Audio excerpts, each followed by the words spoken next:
ஸ்ரீ குருப்யோ நமஹ.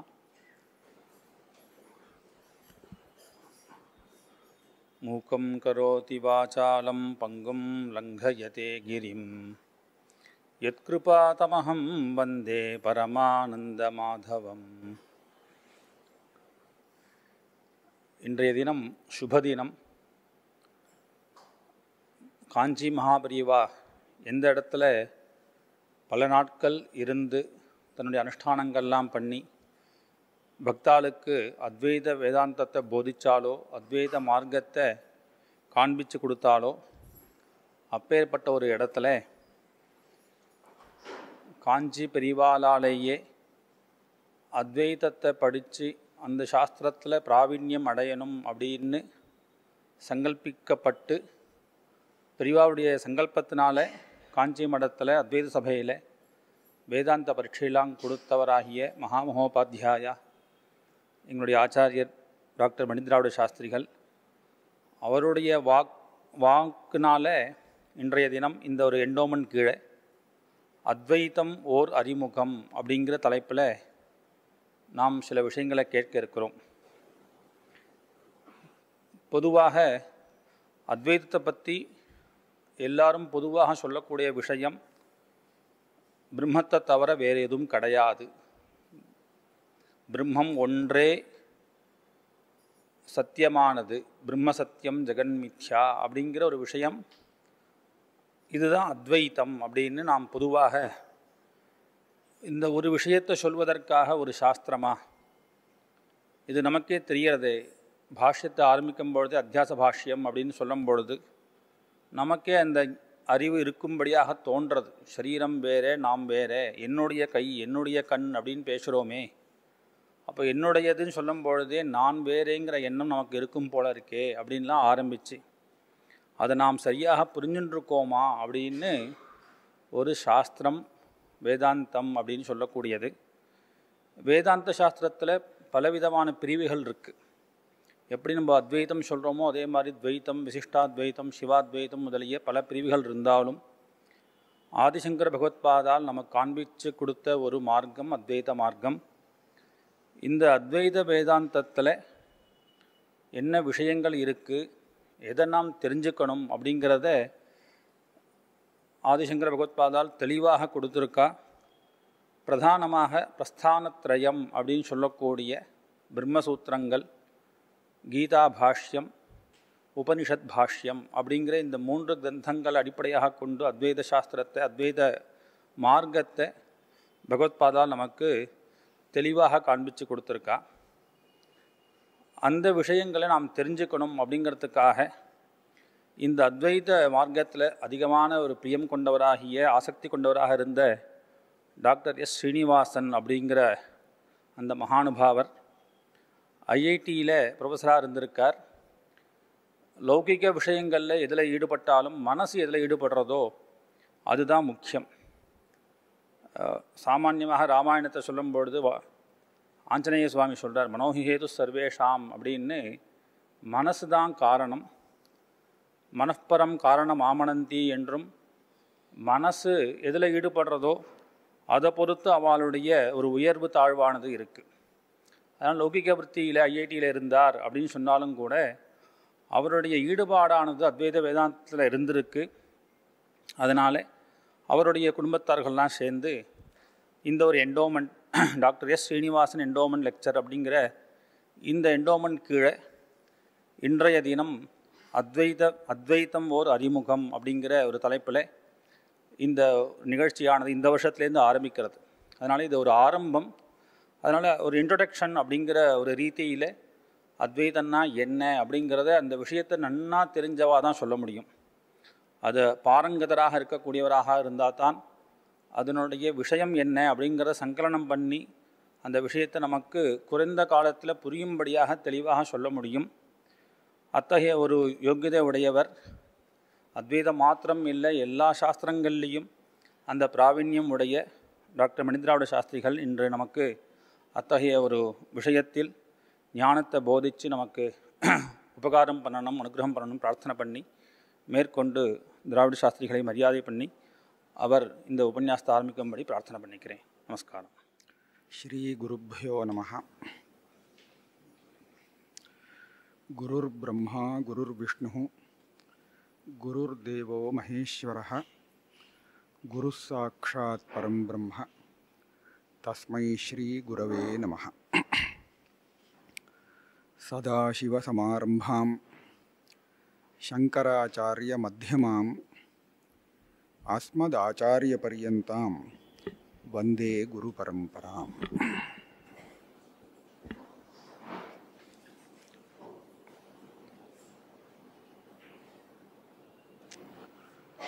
அத்வைத்தம் அப்படின்னு சொல்கிறோம். இந்த பதத்தை நிறைய கேள்விப்பட்டிருக்கோம். அத்வைத்தம் அத்வைத்தம், இவெல்லாம் அத்வைத்திகள், அத்வைத்தவாதி. ஆனால் எதை வச்சு அத்வைத்தவாதின்னு சொல்கிறது அப்படிங்கிறதுல ஒரு வித்தியாசம் இருக்குது. இப்போ நீங்கள் சொல்கிறது கூட சிவாத்வைத்தவாதி, சிவாத்வைத்தம் இல்லையா? அத்வைத்தத்திலேயே பல விதங்கள் இருக்குதுன்னு தெரியுது. பல விதங்கள் இருக்குதுன்னு சொன்னால் அப்போ அவள் அது அத்வைத்தம்னு நினைக்கிறான். நியாயசாஸ்திரத்தில் பார்த்தா அங்கே ஒரு இடத்துல அத்வைத்தம் வருது. நமக்கு கண்ணுங்கிற இந்திரியம் இருக்கோ இல்லையோ, சக்ஷுர இந்திரியம்னு சொல்கிறோமே, அந்த இந்திரியத்தை வச்சு தானே நம்ம வெளியில் இருக்கக்கூடிய ரூபங்களை பார்க்குறோம். அது ஒன்றா ரெண்டான்னு ஒரு விசாரம் பண்ணியிருக்கேன். 2 கண் இருக்குங்கிறது வாஸ்தவம். ஆனால் அதில் இருக்கக்கூடிய சக்ஷுர் இந்திரியம்ங்கிறது 1 2, இந்த கண்ணுக்கு ஒரு இந்திரியம் அந்த கண்ணுக்கு ஒரு இந்திரியம் 2, இல்லை ஒரே இந்திரியம் 2 கண்ணு வழியாக வேலை செய்கிறதா. அங்கே பார்த்தா சக்ஷுரத்வைத்தம் அப்படின்னு ஒரு இது வருது, சக்ஷுரத்வைத்த பிரகரணம் அப்படின்னு.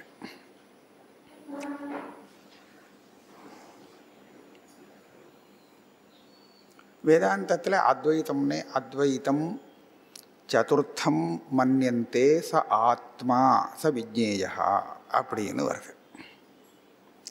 இப்போ நான் சொன்ன வாக்கியம் மாண்டூக்கிய உபனிஷத்தில் உள்ள வாக்கியம். நம்ம இந்த அத்வைத்தம்ங்கிறதுக்கு என்ன அர்த்தம் அப்படின்னு புரிஞ்சுக்கிறதுக்கு முன்னாடி துவைத்தம்னு கூட பதப்பிரயோகங்கள் நிறைய வருது. என்ன கேட்டால் சிவாத்வைத்தம், விஷ்ணு விசிஷ்டாத்வைத்தம், அந்த அத்வைத்தம், அத்வைத்த பதம் சேர்ந்த பேரில் பிரசித்தமாக இருக்கக்கூடிய மதங்கள் நிறைய. ஆனால் துவைத்த வேதாந்தம் அப்படின்னு சொன்னால் அது ஒன்றா தான் இருக்குது. அதுதான் அத்வைத்தமாக இருக்குமோன்னு தோன்றுறது. ஏன்னா துவைத்த வேதாந்தம் அப்படின்னு சொன்னால் நமக்கு தெரிஞ்சு இப்போ ஒரே ஒரு வேதாந்தம் இருக்குது. ஆனால் அத்வைத்தம் கலந்த வேதாந்தம் பார்த்தா ஏகப்பட்டது இருக்குது, நிறையவே இருக்குது. ஸ்ருதியில் துவைத்தங்கிற பதமும் வருது, அத்வைத்தங்கிற பதமும் வருது, ரெண்டையும் பார்க்குறோம். துவைத்தம் எந்த மாதிரி இடத்துல வருதுன்னு கேட்டால், யத்ரஹி, நான் சொல்கிறது இப்போ இது பிருஹதாரண்யக ஸ்ருதி, யத்ரஹி துவைத்தமிவ பவதி ததிதர இதரம் பஷ்யதி ததிதர இதரஞ்சிக்ரதி, இப்படி வரிசையாக சொல்லிட்டு வருது. இங்கே பார்த்தா துவைத்தமிவ, துவைத்த பதம் வருது. இன்னொரு இடத்துல பார்த்தோன்னா ஜாத்தே துவைத்தம் ந வித்யதே அப்படின்னு வருது. ஒரு ஸ்ருதி நான் முன்னாடி சொன்னேனே, அது நாம் விவகாரம் பண்ணக்கூடிய நிலையை எடுத்து சொல்கிறது. நம்ம என்ன ஒரு விவகாரம் பண்ணினாலும் விவகாரம் பண்ணக்கூடிய நாம் ஒருத்தர் இருக்கணும் இல்லையா? இப்போ ஒன்றும் இல்லை, நான் இப்போ பேசுகிறேன் அப்படின்னு சொன்னால் பேசுகிறவன் நான் இருக்கணும்.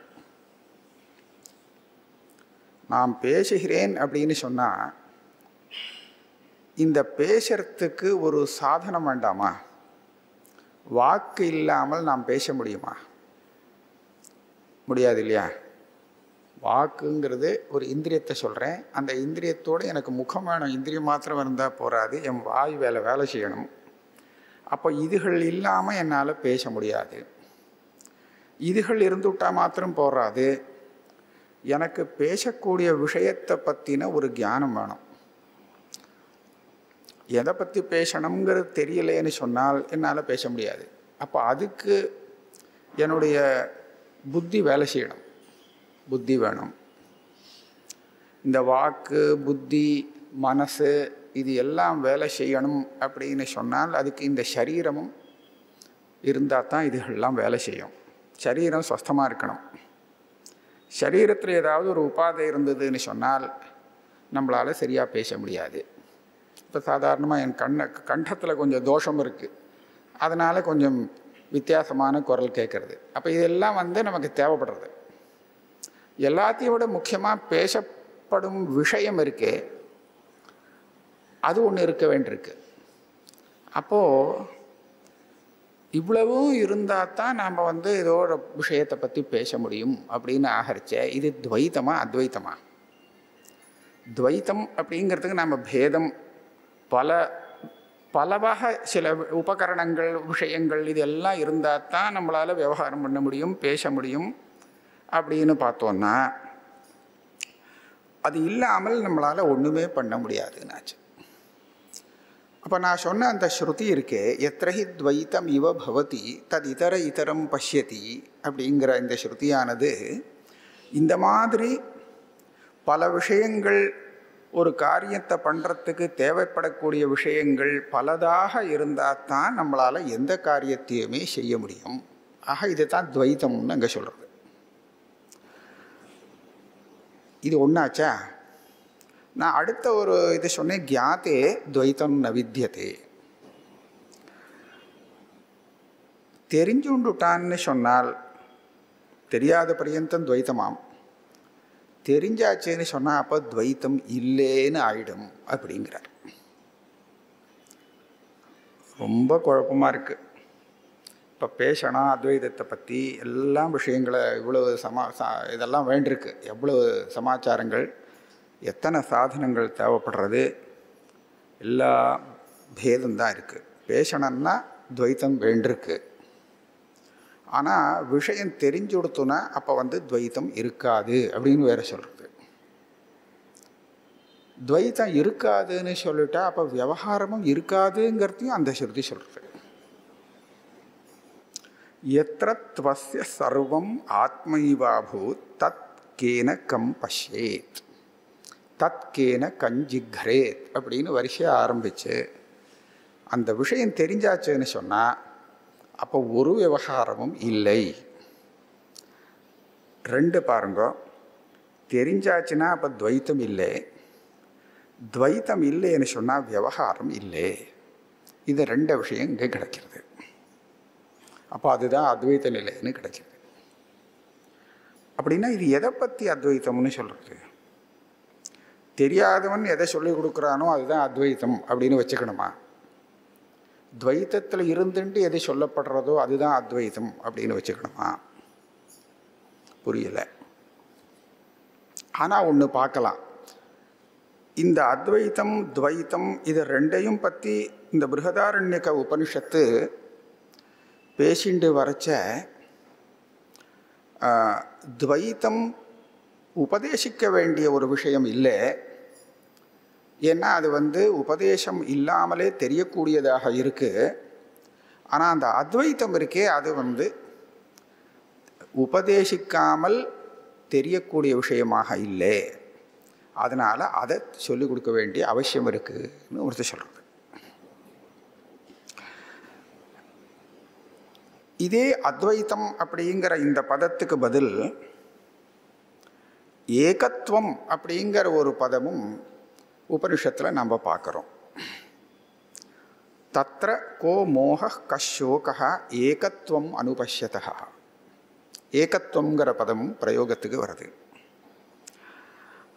இதை ரெண்டையும் பார்க்கறச்ச அத்வைத்தம்ங்கிறதுக்கும் ஏகத்துவங்கிறதுக்கும் ஒரே அர்த்தம் சொல்லலாம் அப்படிங்கிறது ஒரு அபிப்பிராயம் ஏற்படுறது. மற்றவாளும் அதே மாதிரி தான் நினச்சிருக்கா. ஆனால் எதை ஒன்றுன்னு சொல்லலாம் அப்படிங்கிற விஷயத்தில் கொஞ்சம் வித்தியாசம் இருக்குது. இப்போ சிவவிசிஷ்டாத்வைத்தம் அப்படின்னு சிவாத்வைத்தம்னு சொன்னோம் இல்லையா, அந்த இடத்துல பார்த்தோன்னா விசிஷ்டங்கிறத எடுத்துட்டு நம்ம சிவாத்வைத்தம் அப்படின்னு சொன்னோமானால் அந்த சிவன்கிற பரமாத்மா, அந்த பரமாத்மா ஒருவர் தான், ரெண்டு இல்லை, ஒரே பரமாத்மா. அப்படிங்கிறதுனால சிவன் ஒருவரே பரமாத்மா, வேறு யாரும் பரமாத்மா இல்லை. வேறு யாரும் இல்லைன்னு சொல்லலை, எல்லாரும் இருக்கா. ஆனால் பரமாத்மா அவர் ஒருத்தர் தான். அதனால் சிவாத்வைத்தம். இதுலேயே விசிஷ்டாத்வைத்தம் அப்படின்னு நம்ம சொல்ல வந்தோம்னா அப்போ என்ன ஆகும்னு கேட்டால், இந்த சிவனை தவிர்த்து உலகத்தில் என்ன இருக்கோ அதையும் விசேஷணமாக சேர்த்து விடலாங்கிறார். சிவனை தவிர்த்து உலகத்தில் இருக்கக்கூடிய விஷயம் ரெண்டாக பிரிக்கப்படுறது. சித்து, ஜடம். ஜடப்பொருள் எதுக்கு ஞானசக்தி இல்லையோ அதெல்லாம் ஜடம். எதுக்கு ஞானசக்தி இருக்கோ அது சேத்தனம், சித்துன்னு சொல்லப்படுறது. இந்த ரெண்டு இருக்கா, இந்த ரெண்டோடு சேர்ந்த சிவன் அப்படின்னு நம்ம சொன்னோன்னா அப்போ மொத்தம் இதுக்குள்ளே அடங்கிடுத்தோம். இந்த சித்து ஜடம், இந்த ரெண்டை விட்டால் மூணாவது கிடையாது. அப்போ இந்த சித்து ஜடம் இது ரெண்டும் சேர்ந்த பரமாத்மா அப்படின்னு சொன்னால் என்னாச்சு, மொத்தமாக பார்த்தா ஒன்று தான். இதை தவிர்த்து வேற இன்னும் ஒன்று இல்லை. இதுக்குள்ளே அடங்கினதான் எல்லாமே தவிர இதுலேருந்து வெளியில் இல்லை. இதுக்குள்ளே நிறைய இருக்கலாம். ஒரு மரம் இருக்குது, அந்த மரம் ஒன்று தான். அந்த வேர்லேருந்து ஆரம்பித்து நம்ம மேலே பார்க்கலாம், அந்த நுனி வரையில் எல்லாம் சேர்ந்தது ஒரே மரம். ஆனால் அந்த மரத்துக்குள்ளே ஏகப்பட்ட விஷயங்கள் இருக்குது. மரத்துக்கு வேர் இருக்குது, கிளைகள் இருக்குது, அந்த கிளைகளில் இலைகள் இருக்குது, பழம் இருக்குது, புஷ்பம் இருக்குது, என்னெல்லாமோ நிறைய விஷயங்கள்லாம் அதுக்குள்ளே இருக்குது. ஒரு பொந்து வந்து எல்லாமே இருக்குது. அப்போ இப்படி பார்க்குறச்ச இது எல்லாம் சேர்ந்தது ஒரு மரம். அப்போ விசிஷ்டாத்வைத்தம் அப்படின்னு சொல்லும்போது நாம் பார்க்கக்கூடிய உலகம், அதை பார்க்கக்கூடியவனாக இருக்கக்கூடிய ஜீவன் சேத்தனம் எல்லாம் சேர்ந்த ஒரு பரமாத்மா, இவர் தான் விசிஷ்டகான்னு சொல்லப்படுறார். அவர் ஒன்று, அத்வைத்தம். இதை நம்ம இல்லைன்னு சொல்ல போகிறதில்ல. இது எல்லாத்தையும் சேர்த்து பார்த்தா இது அத்வைத்தம் தான். இதை யாரும் ஆக்ஷேபிக்கிறதுக்கு இல்லை. ஆனால் இந்த அத்வைத்தத்தை தான் இப்போ சொன்ன ஸ்ருதி வாக்கியம் நமக்கு தெரிவிக்கிறதுன்னு சொல்கிறோம். இப்போ நம்ம எந்த ஒரு உபனிஷத்து வாக்கியத்தில் அத்வைத்தம் அப்படின்னு பார்க்குறோமோ அந்த வாக்கியத்தில் அத்வைத்தம் அப்படிங்கிறது இது எல்லாம் கலந்து சேர்ந்து மொத்தமாக ஒன்று, விசிஷ்ட அத்வைத்தம் அப்படின்னு அது சொல்கிறதுன்னு அர்த்தம் பண்ணுறான். இது சிவாத்வைத்தம், சிவவிசிஷ்டாத்வைத்தம், விஷ்ணு விசிஷ்டாத்வைத்தம், துவைத்தாத்வைத்தம் என்னெல்லாமோ இருக்குது. அதில் எல்லாத்துலேயும் நீங்கள் பார்க்கலாம். பார்த்தா இந்த அத்வைத்தத்தை ஸ்ருதி சொல்கிறதுன்னு கொண்டு முடிச்சிருவா. இதை தான் அங்கே சொல்கிறது.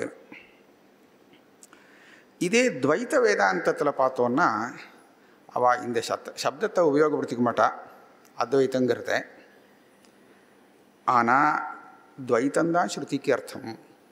பரமாத்மா ஒருத்தர் அப்படிங்கிறத ஸ்ருதி சொல்கிறது அப்படின்னு சொன்னான்.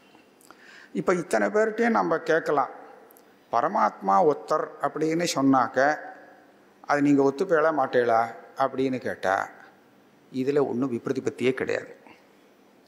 பரமாத்மாவுக்கு ஒரு லட்சணம் சொல்லுங்க. சம்பூர்ண ஜகத்து எதுலேருந்து வந்ததோ, எதில் இருக்கோ, எதில் லயமாகிறதோ அதுன்னு ஒரு லட்சணம் சொல்லி கொடுத்துருக்கு. சர்வ ஜகத்துக்கும் காரணமாக இருப்பவர் பரமாத்மா அப்படின்னு. அவர் தான் பரமேஸ்வரன். அவர் எத்தனை பரமேஸ்வரன் அப்படின்னு கேட்டால் ஒரே ஒரு பரமேஸ்வரன் தான். அப்படிங்கிற விஷயத்தில் யாருக்குமே மதபேதம் கிடையாது. ஆக இதுதான் அந்த அத்வைத்தம் அப்படின்னு சொன்னால் இங்கே ஒன்றும் மதபேதத்துக்கு ஒன்றும் இடமே இல்லை. அதே சமயத்தில் ஜாத்தே துவைத்தம் ந வித்யதே அப்படின்னு ஒரு ஸ்ருதி வந்தது. விஷயத்தை தெரிஞ்சுட்டாச்சுன்னா அப்புறம் துவைத்தம் இல்லை அப்படின்னு. இதை என்னமா சொல்கிறது அப்படின்னு கேட்டால் இந்த இடத்துல கொஞ்சம் தகராறு இருக்குது. ஜாத்தே துவைத்தம் ந வித்யதே. இந்த ஸ்ருதிக்கு அர்த்தம் பண்ணுறதுல ஒரு வித்தியாசம் இருக்குது. அதனால் இப்போ ஸ்ருதி வேதாந்தம் அத்வைத்தம்னு சொல்கிறதுனா எதை அத்வைத்தம்னு சொல்கிறது அப்படிங்கிறத நம்ம கொஞ்சம் தீர்மானம் பண்ண வேண்டியதாக இருக்குது. அது ஸ்ருதி போன போக்கிலேயே நம்ம விசாரம் பண்ணி பார்த்துட்டு போகலாம். ஸ்ருதி சொன்ன போக்கில் பார்க்குறச்ச நமக்கு என்ன தெரியுறதுன்னு கேட்டால், அங்கே ஆத்மாத்வைத்தம்னு ஒரு அத்வைத்தத்தை சொல்கிறது. அதாவது ஆத்மாங்கிறது ஒன்று, இதுதான் அத்வைத்தம். சிவாத்வைத்தம், விஷ்ணு விசிஷ்டாத்வைத்தம், இப்படிலாம் வரிசையாத்வைத்தம், சக்ஷுரத்வைத்தம்னு கூட வருதுன்னு சொன்னேன் இல்லையா? அப்போ அந்த விதத்தில் பார்க்குறச்ச இங்கே சொல்கிறது ஆத்மா அத்வைத்தம். ஏன்னா அந்த வாக்கியத்தில் அப்படி வந்திருக்கு. நான் சொன்ன அந்த மாண்டூக்கிய உபனிஷத்தில் அத்வைத்தம்னு சொல்லிட்டு ச ஆத்மா ச விஜ்ஞேயா, தெரிஞ்சு கொள்ள வேண்டிய ஆத்மஸ்வரூபம் அது, அந்த அத்வைத்தம், அத்வைத்தம்தான் ஆத்மா அப்படின்னு சொல்லியிருக்கு. அப்போ நம்ம என்ன சொல்லலாம்னா, ஆத்மா அத்வைத்தம் அப்படிங்கிறது இதுதான் அத்வைத சப்தத்தினால சொல்ல வேண்டிய விஷயம்னு புரியுறது. இதை எல்லாரும் ஒத்துப்பாளா? ஆத்மா அத்வைத்தம் அப்படின்னு சொன்னால் ஆத்மா ஒன்று தான் அப்படின்னு யாராவது ஒத்துப்பாளா? வேறு யாராவதுன்னு கேட்டால் ஆத்மா ஒன்றுங்கிறத எல்லாரும் ஒத்துக்கலை. ஆத்மா ஒன்றுன்னு சொன்னால் யார் பார்க்குறானோ ஆத்மானா யார், அதை முதல்ல நம்ம பார்க்கணும். நீங்கள் ஆத்மா ஆத்மான்னு சொல்கிறீங்க, ஆனால் ஆத்மானா என்ன அப்படிங்கிறத நிரூபணம் பண்ணோம் இல்லையா? அதுக்காக தான் இங்கே நிறைய சாஸ்திரங்கள் ஏற்பட்டிருக்கு, பல மதங்கள் இங்கே வந்திருக்கு. ஆத்மானா என்ன அப்படின்னு தெரிஞ்சுக்கிறதுக்காக முதல்ல இந்த விசாரத்தில் லோகத்தில் 4 பேர் எப்படி விவகாரம் பண்ணுறா அதெல்லாம் ஆராய்ச்சி பண்ணி பார்த்து ஆத்மான்னு அவள் சொல்கிறது எது அப்படின்னு பார்த்தோன்னா சார்வாகன் தான் முதல்ல வந்தான். அவன் பார்த்தான், நான் அப்படின்னு எதை சொல்கிறோமோ அதுதான் ஆத்மா, இதை தவிர்த்து ஆத்மா கிடையாது. அப்போ நான் அப்படின்னு நமக்கு தெரியக்கூடியது எது? நான் அப்படின்னு ஒருத்தன் தெரிஞ்சுட்டு தன்னை காண்பிக்கிறானே அது என்னது அப்படின்னு பார்த்தா அவன் கண்டுபிடிச்சி என்ன சொன்னான்னா, விசாரம் பண்ணி பல விதத்தில் நிறைய விசாரம் பண்ணி பார்த்து ஒவ்வொருத்தனும் தன்னுடைய தேகத்தை தான், தேகம்னா சரீரம் இல்லையா, இந்த சரீரத்தை தான் நான் அப்படின்னு சொல்கிறான்.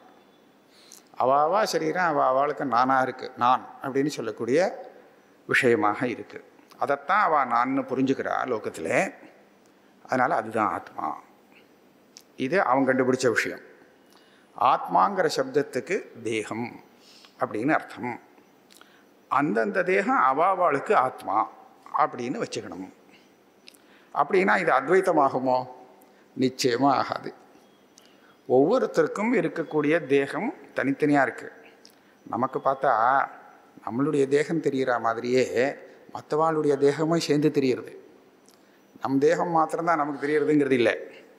ஆக எத்தனை ஆத்மா அப்படின்னு கேட்டால் அத்வைத்தம்னு நிச்சயமாக சொல்ல முடியாது. ஆக சார்வாக்கன் ஏகா ஆத்மா, ஒரே ஆத்மா அப்படின்னு சொல்கிறதுக்கு வழியே கிடையாதுன்னு ஆச்சு. அப்படியானால் நம்ம வேதாந்தத்தில் ஆத்மாத்வைத்தம்னு சொல்கிறச்ச இந்த சார்வாக்கம் சொல்லக்கூடிய ஆத்மாவை எடுத்துட்டு அத்வைத்தம்னு சொல்கிறதுக்கு வழி இல்லைன்னு ஆச்சு. வேறு அடுத்தபடியாக அடுத்த ஸ்டெப்புக்கு போவோம். அவள் என்ன சொல்கிறா, தேகம் ஆத்மா கிடையாது, தேகத்தை தவிர்த்து ஒரு ஆத்மானு ஒன்று ஒத்துக்க வேண்டியிருக்கு. அந்த ஆத்மாவை நம்ம பிரத்யட்சமாக பார்க்க முடியுமா அப்படின்னு கேட்டால் பார்க்க முடியாது. நேரடியாக பார்க்கறதுங்கிறது முடியாது. தேகத்தை பார்த்துடலாம், ஆனால் தேகம் ஆத்மா கிடையாதுங்கிறதுக்கு பல யுக்திகள்னால நம்ம சாதிக்கிறோம். தேகத்தை காட்டிலும் ஆத்மா வேறானதுன்னு சொல்லும்படியாக இருக்குது. இதையும் நான் எப்படி தீர்மானம் பண்ணுறேன்னு கேட்டால், லோகத்தில் நடக்கக்கூடிய விவகாரத்தை வச்சுட்டு தான் நான் தீர்மானம் பண்ணுறேன். நான் புதுசாக ஒரு யுக்தியை சொல்கிறேன்னு நினைக்கவே வேண்டாம். லோகத்தில் உள்ள சார்வாகன் எந்த லோக விவகாரத்தை பரிசீலனம் பண்ணி லோகத்தில் ஒவ்வொருத்தரும் தன்னை ஆத்மானு சொல்லி தான் நான் அப்படின்னு எதை சொல்கிறான்னா சரீரத்தை சொல்லிட்டுருக்கா, ஆனால் அது ஆத்மா அப்படின்னு சொல்கிறான்னு சொன்னா இல்லையா. இப்போ இவனும் அதே லோகத்தை பரிசீலனை பண்ணுவோம், ஆனால் தேகத்தை காட்டிலும் ஆத்மா வேறுன்னு சொல்கிற நிர்பந்தம் இருக்குது. தேகத்தையே ஆத்மான்னு சொல்ல முடியாதுன்னு சொல்கிறான். அதுக்கு என்ன யுக்தியை சொல்கிறான் அப்படின்னு கேட்டால், இந்த தேகமே ஆத்மாவாக இருக்கும் பட்சத்திலே இந்த தேகத்தில் வரக்கூடிய விகாரங்களோ அதுக்குண்டான ரூபரசாதிகள் குணங்களோ, இந்த குணங்கள் எல்லாமே நமக்கு தெரிகிற மாதிரி மற்றவாளுக்கும் தெரியும். இப்போ தேகம் குட்டையாக இருக்குதுன்னு சொன்னால் யார் பார்த்தாலும் அது தெரியும் குட்டையாக இருக்காங்க. தேகம் சிவப்பாக இருக்குது கருப்பாக இருக்குது அப்படின்னு சொன்னால் இது யார் பார்த்தாலும் தெரியுது இந்த வித்தியாசம் இல்லையா. இந்த தேகம் ஆத்மா அப்படின்னு சொல்லும்போது இந்த தேகத்துடைய குணங்களும் சரி அந்த தேகமும் சரி இது ஒருத்தர் மாத்திரம் எல்லாரும் பார்க்கலாம், அந்த மாதிரி இருக்குது. ஆனால் இந்த தேகத்தில் இருக்கிற ஆத்மாவுக்கு ஒரு சில சமயம் வருத்தம் வருது, துக்கம் வருது, சில சமயம் ஒரு சௌக்கியம் வருது, சில ஆசைகள் வருது, சில விஷயங்கள் ஞானம் வருதோ இல்லையோ. ஆனால் இப்போ வரக்கூடிய இந்த விசேஷ குணங்கள் இருக்கே, இது மற்றவாளுக்கு தெரிகிறதோ? இவனுக்கு அந்த ஞானம் வந்திருக்கே அப்படின்னு பார்த்தா தெரியுமா? முகத்தை பார்த்தா, சரீரத்தை பார்த்தா தெரியுமா இவனுக்கு இந்த மாதிரி பிரம்மஜானம் வந்திருக்குன்னு தெரியுமா அப்படின்னு கேட்டால் பிரம்மஜானிகளுக்கு தெரியும் போல இருக்குது. நமக்கு தெரியாது, பிரம்மஜானிகளுக்கு தெரியும். அந்த உபனிஷத்து கதையில் வருது, பிரம்மஜானியாக பிரம்மோபதேசம் பெற்று அந்த சிஷ்யன் வரும்போது குரு பார்த்து பிரம்மவித இவ சௌமியத்தே முகம் பாசி அப்படின்னு சொல்லுவார். யாருப்பா அவனுக்கு உபதேசம் பண்ணால் முகத்தை பார்த்தா பிரம்மஜானம் வந்த மாதிரி இருக்குது அப்படின்னு சொல்கிறாங்கன்னு வரும். அது சரி, அது சில பேருக்கு தெரியும் அது விஷயம். ஆனால் பொதுவான ரீதியில் ஒருத்தனுடைய ஞானம் இன்னொருத்தனுக்கு தெரியுமா? தெரியாது. ஆனால் நான் அறிவேன் அப்படின்னு சொல்லும்போது அந்த நான்கிறது அறியக்கூடியதாக இருக்குது இல்லையா. அப்போ அந்த ஞானத்தை உடையது எதுவோ அது இந்த சரீரமாக இருக்கும் பட்சத்தில் சரீரத்தினுடைய குணங்கள் எப்படி எல்லாருக்கும் தெரியக்கூடியதாக இருக்கோ அதே மாதிரி இந்த ஞானமும் ஒருத்தனுடைய ஞானம் மற்றவாளுக்கு பளிச்சுன்னு தெரியக்கூடியதாக இருக்கணும். ஒருத்தனுக்கு வரக்கூடிய சுக துக்காதிகள்லாம் இருக்கே, ஆசை, இந்த தர்மங்கள்லாம் சொல்கிறோமே, இதெல்லாம் கூட எல்லாருக்கும் பிரகாசமாகணும், எல்லாருக்கும் தெரியும்படியாக ஆகணும். ஆனால் இந்த மாதிரி யாருக்காவது தெரிகிறதோ? ஒருத்தன் நம்மளை ஏமாத்துறதுக்காக நம்மக்கிட்ட நான் வார்த்தை பேசுகிறான், ரொம்ப சாத்விகமாக ரொம்ப அழகாக பேசுகிறான். பேசிட்டு போனால் நமக்கும் அவன் மேலே ஒரு நம்பிக்கை வருது, அது மாதிரி நடந்து ஏமாந்து போக முடியாது. அதுக்கப்புறம் தெரியுறது இவன் ஏமாத்துறவன் அப்படிங்கிறது, இது நம்ம அனுபவத்தில் தெரியுது. இப்போ அவன் ஏமாத்துற எண்ணம் உள்ளவன் அப்படிங்கிறத நாம் அவனை பார்க்கும்போது புரிஞ்சிக்கலை. ஒரு சமயம் அந்த ஏமாத்துற குணமானது அந்த சரீரத்தை சேர்ந்ததாக இருக்குமானால் சரீரத்தை பார்க்குறச்சே நம்ம இவன் ஏதோ ஏமாத்துறவன் போல இருக்கே அப்படின்னு தெரிஞ்சுவிடலாம் போல இருக்கே இல்லையா. ஆனால் அப்படி தெரிஞ்சிக்க முடியறதில்லை. அப்போ இந்த குணங்களை வச்சு பார்க்குறச்ச இந்த குணங்கள்லாம் அவளுக்கு தெரியுறது. ஒவ்வொருத்தனுக்கும் தனித்தனியாக ஏமாத்துற எண்ணம் தனக்கு இருக்கிறது தெரியாமல ஒருத்தன் ஏமாத்துறான்.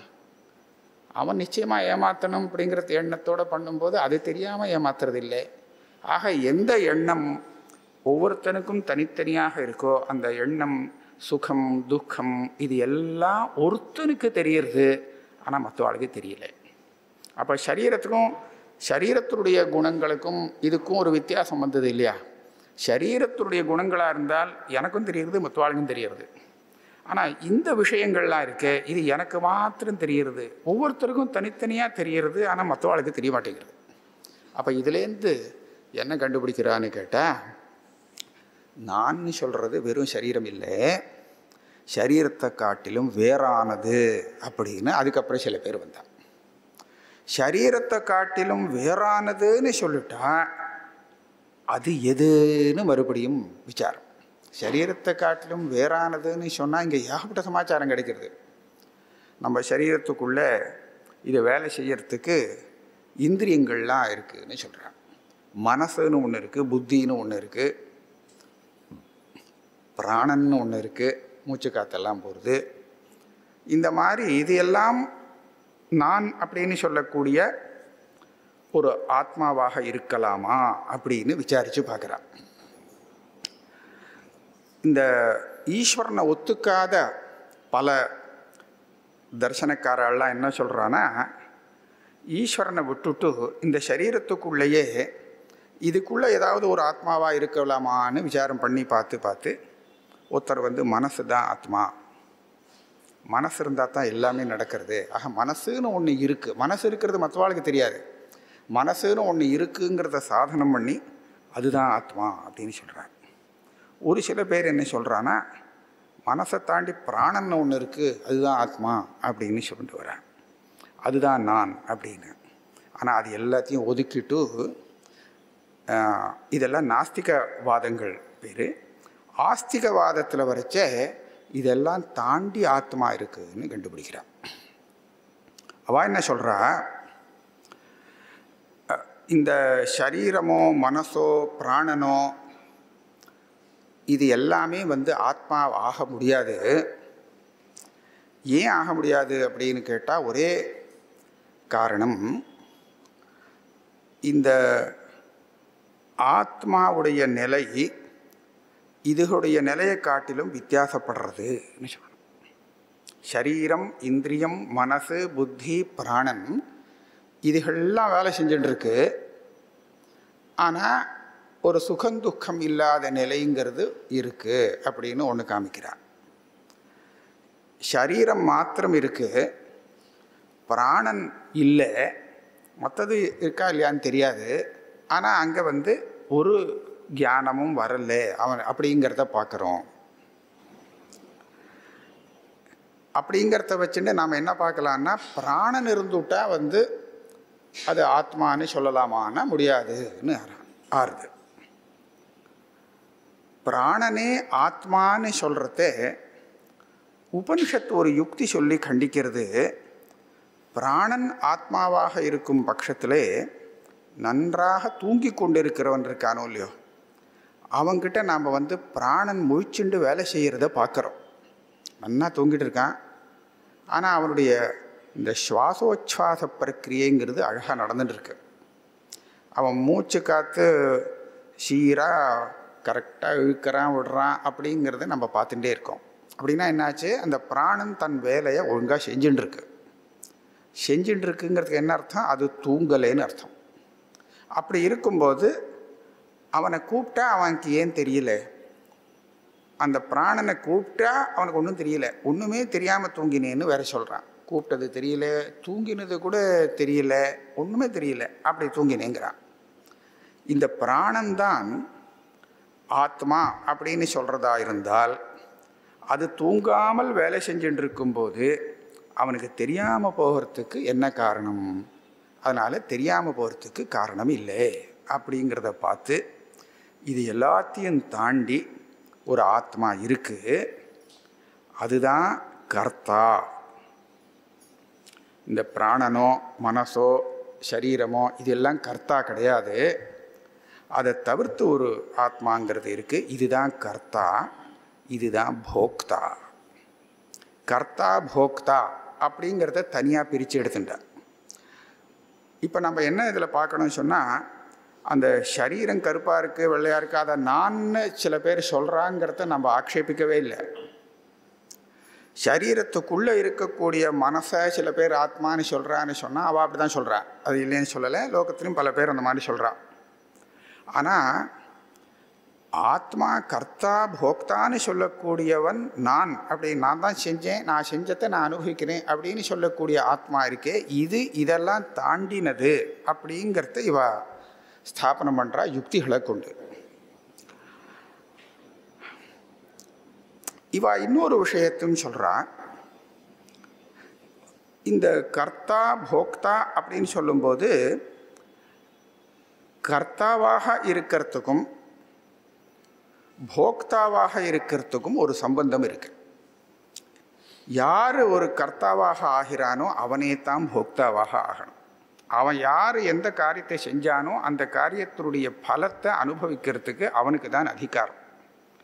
அதுதானே பொதுவாக லோகத்தில் இருக்குது. இப்போ நான் பண்ணினேன் அப்படின்னு சொன்னால் நான் ஒரு நல்ல காரியம் பண்ணியிருக்கேன், அதுலேருந்து வரக்கூடிய அந்த பலன் எனக்கு கிடைக்கணும் அப்படிங்கிறது அது சுபாவமாக இருக்கும். ஆக போக்திருத்துவங்கிறது கர்த்திருவம் போக்திருத்துவம் இது ரெண்டும் ஒரே இடத்துல வரணும் அப்படின்னு சொல்கிறோம். இப்படி சொல்லும்போது என்ன ஆகுது, ஆத்மா அத்வைத்தமாக இருக்க முடியாது.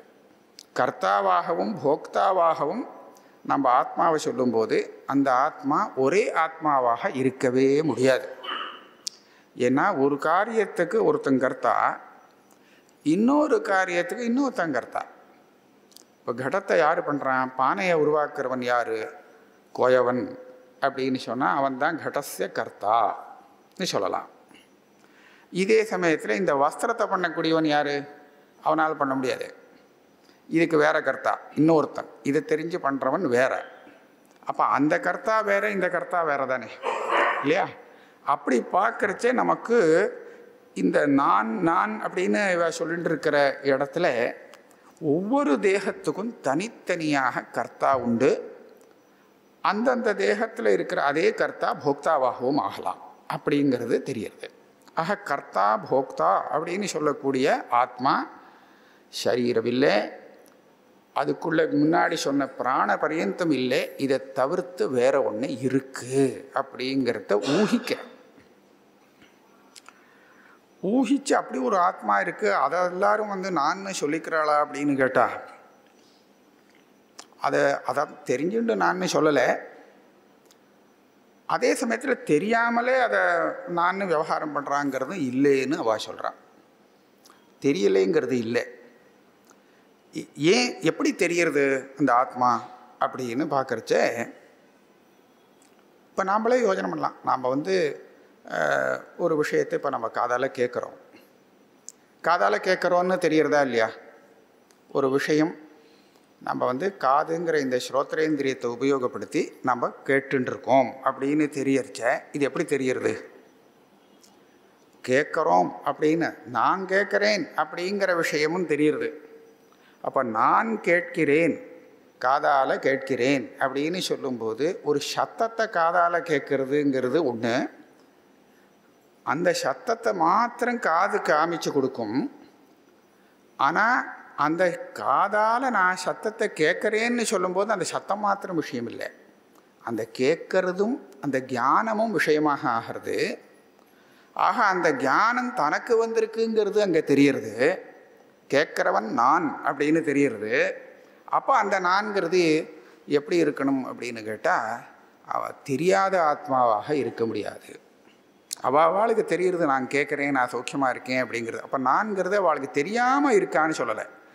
தேகத்தை தாண்டி மனசு இந்திரியம் பிராணன் எல்லாத்தையும் தாண்டியவனாக அந்த கர்த்தா ஆத்மா இருக்கான் அப்படிங்கிறத நான் ஏதோ ஊகத்தில் சொல்கிறேன் அப்படிங்கிறது இல்லை. ஒவ்வொருத்தருடைய அனுபவத்திலையும் தெரியக்கூடிய அந்த ஆத்மா, தெரிஞ்சுட்டு இருக்கக்கூடிய அந்த ஆத்மாவை பற்றி தான் நான் சொல்கிறேன். ஆனால் அந்த ஆத்மா இதுகளை காட்டிலும் வேறானதா இல்லையான்னு இவா விசாரித்து பார்க்கல. அதனால் நான் சரீரத்தை காமிச்சுட்டு இருந்தா. ஆனால் இந்த விசாரம் பண்ணி பார்க்கும்போது இவாளுக்கு தெரியக்கூடிய அந்த ஆத்மா தேகாதிகளை காட்டிலும் வேறானதாக இருக்குது அப்படின்னு நான் சொல்கிறேன். எதுக்காக நான் இதை சொன்னேன்னு சொன்னால், நீங்கள் பாட்டுக்கு தேகம் இல்லை, பிராணம் இல்லை, அது இல்லை, இது இல்லை, தனியாக ஒரு ஆத்மான்னு ஒன்று புதுசாக ஒன்று சொல்கிறீங்களே, யாருக்கு தெரியும்னு நீங்கள் கேட்கக்கூடாது. உங்களுக்கு தெரிஞ்ச ஆத்மா, நான் தெரியக்கூடிய அந்த ஆத்மஸ்வரூபம் இப்படி இருக்குன்னு நீங்கள் விசாரித்து பார்க்கல, நான் விசாரித்து இந்த மாதிரி சொல்கிறேன். இந்த ரீதிக்கு அவள் கர்த்தா போக்தாவாக இருக்கிறது ஆத்மா அப்படின்னு ஸ்தாபனம் பண்ணினான். ஆனால் கர்த்தா போக்தா அப்படின்னு சொல்லும்போது அந்த ஆத்மா ஒவ்வொரு சரீரத்துக்கும் வெவ்வேறானதாக இருக்கணும். அதுவும் ஒரு நியத்தி ஏற்பட்டது. கர்த்தா போக்தா அப்படின்னு சொல்லக்கூடிய சமயத்தில் இந்த ஆத்மாவை தாண்டி இன்னொரு ஆத்மா பரமாத்மானு ஒன்று ஏற்க வேண்டியதாகவும் நிர்பந்தம் ஏற்பட்டது. ஏன்னா ஒரு வியவஸ்தைக்காக விவகாரத்தினுடைய ஒரு நியத்திக்காக பரமேஸ்வரன் அப்படின்னு ஒருத்தன் இல்லை அப்படின்னு சொன்னால் இந்த ஆத்மாக்கள் கர்த்தாவாகவும் இருக்க முடியாது, சரியானபடி போக்தாவாகவும் இருக்க முடியாது. அதனால் ஈஸ்வரன் ஒரு ஆத்மாவை ஏற்றுண்டு ஜீவர்கள் ஜீவாத்மாக்கள்னு சொல்லி பல ஆத்மாக்களை வச்சுண்டு இப்படி ஒரு மதம் வந்தது. இதெல்லாம் ஆஸ்திக மதம். இப்போ பரமாத்மா இருக்கார், அவர் எல்லாம் சர்வஜராகவும் சர்வசக்தியாகவும் ஒருத்தர் இருக்கிறதுனால அவருக்கு அடங்கி அத்தனை உலகமும் வேலை செஞ்சிட்ருக்கு. அவளும் தெய்வாத்மாக்கள்லாம் தான் பண்ணின கர்மாவுக்கு பலத்தை அடைஞ்சிட்டு இருக்கா. அப்படி ஒரு விவஸ்தைக்கு கொண்டு வந்தான். ஆனால் இப்போவும் அத்வைத்தம் இல்லை. இது அத்வைத்தம் ஆகலை. அப்போ என்ன தான் பண்ண வேண்டியிருக்கு? அப்போ ஸ்ருதி இந்த ஆத்மாவை சொல்லலேன்னு தானே ஆச்சு. இது வரைக்கும் நாம் எந்த ஆத்மாவை பற்றி பேசிட்டு வந்தோமோ அந்த ஆத்மாவை ஸ்ருதி சொல்லலை. அப்போ அத்வைத்தம் அப்படின்னு நம்ம விஷயத்தை குறிப்பிட்டோன்னா இந்த ஆத்மாவை பற்றி சொன்னதாக எடுத்துக்க முடியல. அப்போ எதை சொல்லலாம்? இப்போ அத்வைத்தம்னு சொல்லக்கூடிய ஆத்மாவை நாம் பரமாத்மா அப்படின்னு எடுத்துட்டோன்னு வச்சுப்போம். அப்படி தான் எல்லோரும் எடுத்துட்டா. அப்படி எடுத்துக்கும் போது அந்த ஆத்மா ஒன்று அப்படின்னு சொன்னால் இல்லைன்னு சொல்கிறதுக்கு ஆள் இல்லை. ஏன்னா அந்த ஆத்மா ஒன்று தான். ஆனால் அதை உணர்ந்தவா யார் இருக்கா? நான் அப்படின்னு நம்ம பிரசித்தமான ஆத்மாவில் அந்த ஆத்மா சேர்றதா நம்ம அனுபவத்தில் அப்படின்னு கேட்டால் இல்லைன்னு தான் சொல்லி ஆகணும். யாராக இருந்தாலும் இல்லைன்னு சொல்லி ஆகணும். யாரோ ஒருத்தர் பரமேஸ்வரன் ஒருத்தர் இருக்கார், அவர் தான் எல்லாம் பார்த்துக்கிறார் அப்படின்னு சொன்னால் தான் தெரியுமே தவிர அதை நாம் நம்ம அனுபவத்தில் சொல்கிறோமான்னு கேட்டால் இல்லைன்னு சொல்லும்படியாக இருக்குது. ஆனால் நான் இங்கே ஆரம்பத்தில் இந்த தேகத்தை நான் சொல்கிறதுலேருந்து ஆரம்பித்தேனே, அந்த நான் இந்த கர்த்தா போக்தான்னு ஒரு ஆத்மாவை சொன்னேனே, அது பரியந்தம் இருக்கக்கூடிய அவ்வளவு ஆத்மாவும் நமக்கு அனுபவத்தில் இருக்கக்கூடிய ஆத்மா, இருக்கிற ஆத்மா, கல்பனை பண்ணப்பட்ட ஒரு ஆத்மா இல்லை. நாம் உணர்கிறோம். ஆனால் உணரும் அந்த ஆத்மஸ்வரூபம் இதை காட்டிலும் வேறானதா இல்லையா அப்படின்னு நம்ம விவேச்சனம் பண்ணாமல் நம்ம பாட்டுக்கு போயிட்டு இருக்கோம். அதனால் விவேச்சனம்தான் பண்ணி கொடுத்தாவா. ஆக நான் உணரக்கூடிய ஒரு ஆத்மஸ்வரூபம் தேகாதிகளை காட்டிலும் வேறானது அப்படிங்கிற ஒரு அம்சத்தை மாத்திரம் இந்த சாஸ்திரக்காரெல்லாம் நமக்கு விவேச்சனம் பண்ணி கொடுத்தாலே தவிர நம்மளுடைய அனுபவத்திலேயே இல்லாத ஒரு ஆத்மஸ்வரூபத்தை அவள் ஒன்றும் சொல்லிக் கொடுக்கல. ஆனால் இப்போ இந்த வியவஸ்தைக்காக நம்ம அனுபவத்தில் இல்லாத ஒரு ஆத்மஸ்வரூபத்தை ஈஸ்வராத்மா அப்படின்னு சொல்லும்படியாக ஏற்பட்டது இந்த ஆஸ்திக மதத்தில். அதை ஒன்று தனியாக வச்சுன்னுட்டோம். ஆனால் நம்ம அனுபவ விஷயம் இல்லை அந்த ஆத்மா. இப்போது இதையை தாண்டி நம்ம எத்திரஹி துவைத்தம் இவ பவதி ததிதர இதரம் பஷ்யதி அப்படிங்கிற இந்த ஸ்ருதி சொல்கிறதே, இது அந்த தனியாக இருக்கக்கூடிய ஆத்மாவை பற்றி சொல்கிறதா, இல்லை நாம் அனுபவிக்கக்கூடிய ஆத்மா, நான் கர்த்தா, நான் தான் செஞ்சேன், நான் தான் அதை அனுபவிக்கிறேன் அப்படின்னு நம்ம அனுபவத்தில் உள்ள ஆத்மாவை பற்றி சொல்கிறதா அப்படின்னு விசாரித்து பார்க்கணும். அப்போ நம்ம உபனிஷத் வாக்கியங்களெல்லாம் பார்க்கும்போது என்ன தெரிகிறதுன்னு கேட்டால், நான் பார்க்குறேன் கேட்குறேன் அப்படின்னு உணர்கிற ஆத்மா இருக்கே, அந்த ஆத்மாவை பற்றி தான் உபனிஷத்து சொல்லிக் கொடுக்கறது அப்படின்னு தெரியுது. அதுக்காக அந்த ஈஸ்வரங்கிற ஒரு ஆத்மாவை இல்லைன்னு சொல்லிவிடலாமான்னு கேட்டால் அப்படி சொல்ல முடியாது.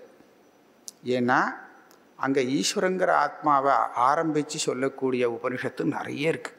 உபனிஷத்தில் நிறைய ஈஸ்வரனை பற்றி சொல்லப்பட்டிருக்கு. ஜகத் சிருஷ்டி எப்படி வந்ததுன்னு கேட்டால் ஈஸ்வரனிடத்துலேருந்து தான் வந்ததுங்கிறதுல எந்த உபனிஷத்துக்கும் கருத்து வேறுபாடே கிடையாது. எல்லாம் ஐக்கபத்தியமாக இருக்குது. கதி சாமானியாத்துன்னு சூத்திரம் வேறு பண்ணியிருக்காங்க. எல்லாரும் ஒரே மாதிரி சொல்கிறாங்க. அப்போ ஈஸ்வரனை பற்றி ஈஸ்வரனிடத்துலேருந்து இவ்வளவும் வந்திருக்கு அப்படின்னு சொல்லக்கூடிய ஒரு உபனிஷத்து விஷயமும், அதே சமயத்தில் நான் இந்த காரியத்தை செய்கிறேன், நான் இதை உணர்கிறேன், சௌக்கியமாக இருக்கேன்னு சொல்லக்கூடிய ஒரு உணரக்கூடிய ஆத்மஸ்வரூபமும் வேறா ஒன்றா அப்படிங்கிற விஷயத்தில் தான் இங்கே பெரிய சர்ச்சை ஆகிடுது. அப்போ இந்த உபனிஷத்துகள் அந்த ஜகத்தை உண்டு பண்ணக்கூடிய ஆத்மஸ்வரூபமும் நான் அப்படின்னு தெரியக்கூடிய இந்த ஆத்மஸ்வரூபமும் ஒரே ஆத்மஸ்வரூபம் அப்படிங்கிற ஒன்றையும் இதே இத்தனை சரீரங்களில் தனித்தனியாக கர்த்தா போக்தா அப்படின்னு தெரியக்கூடிய அத்தனை ஆத்மஸ்வரூபமும் ஒரே ஆத்மஸ்வரூபந்தான் அப்படின்னு சொன்னால் இதுதான் அத்வைத்தம்னு அர்த்தம். அதாவது இந்த சரீரத்திலையும் அந்த சரீரத்திலையும் அந்த சரீரம் எல்லா சரீரத்திலையும் ஒரே ஆத்மா. ஆச்சா, இப்போ ஜீவாத்மா அதுக்குள்ளே சேர்ந்து கொடுத்தோம். ஒரே ஜீவாத்மா தான். ஜீவாத்மான்னு எதை சொல்கிறோமோ அது ஒரே ஆத்மா. அந்த ஆத்மா தான் பரமாத்மா. நான் பரமாத்மாவை ஜீவாத்மான்னு நான் சொல்லலை. பரமாத்மான்னு சொன்னால் அவர் சர்வஜர், சர்வசக்தி. நம்மளை போல் இல்லை, அவரை நமக்கு தெரியாது. ஆனால் நம்மளை விட ரொம்ப பெரியவர், ரொம்ப சக்தி ஞானம் எல்லாம் உள்ளவருங்கிறதுல சந்தேகம் இல்லை. ஜீவாத்மா அப்படி இல்லை அப்படிங்கிறதும் சரிதான். ஆக ஜீவாத்மாவும் பரமாத்மாவையும் நான் ஒன்றுன்னு சொல்லவே போகிறது இல்லை. ஆனால் ஜீவாத்மாவை பரமாத்மான்னு சொன்னதாக வச்சுக்க வேண்டாம். ஆனால் ஆத்மா ஒன்றுன்னு சொல்கிறேன். ஆத்மா ஒன்று, அத்வைத்தம். குழப்புறதாக நினைக்க வேண்டாம். ஒரு ஆத்மா தான் இந்த ஜீவாத்மாக்களாகவும் இருக்குது. அந்த ஒரே ஆத்மா தான் பரமாத்மா பரமேஸ்வரனாகவும் இருக்குது. அப்படின்னு சொல்லக்கூடிய வாதம் ஆத்மாத்வைத வாதம். 3 ஆத்மா, ஆனால் ஒரு ஆத்மா. ஜீவ ஈஷோ விசுத்தாச்சித்து அப்படின்னு ஒரு வாக்கியம். மொத்தம் 6 பதார்த்தங்கள் அனாதின்னு சொல்கிற இடத்துல ஜீவ ஈஷோ விசுத்தாச்சித்து. ஜீவஹா ஜீவாத்மா, ஈஷா ஈஸ்வரன், விசுத்த சித் அப்படின்னு சொல்லாலே அதுதான் ஆத்மாவாம். இது வெறும் ஆத்மா. இதில் ஒன்றும் நம்ம சேர்க்க வேண்டாம். இந்த ஆத்மா அந்த ஆத்மானு விசேஷணங்கள்லாம் எதுவுமே போடாமல் ஆத்மான்னு சொன்னால் ஒன்று அப்படின்னு சொல்லக்கூடியது அத்வைதங்கிறத புரிஞ்சுக்கணும். ஆக இந்த நாம் அனுபவிக்கக்கூடிய ஆத்மஸ்வரூபந்தான் அது, வேறு இல்லை. அந்த அனுபவிக்கிற ஆத்மஸ்வரூபம் கர்த்தாவாகவும் போக்தாவாகவும் தெரியறதோ இல்லையோ. இப்போ நான் அந்த காரியத்தை செஞ்சேன், ஒருத்தருக்கும் தெரியாமல் ஒரு காரியத்தை செஞ்சு விட்டேன் அப்படின்னு சொல்கிறேன். யாருக்கும் தெரியாது, யாரும் பார்க்கல, நான் ஒன்று திருட்டுத்தனம் பண்ணினேன் அப்படின்னு சொன்னால் அந்த திருட்டித்தனம் பண்ணினேங்கிறது எனக்கு தெரியும்.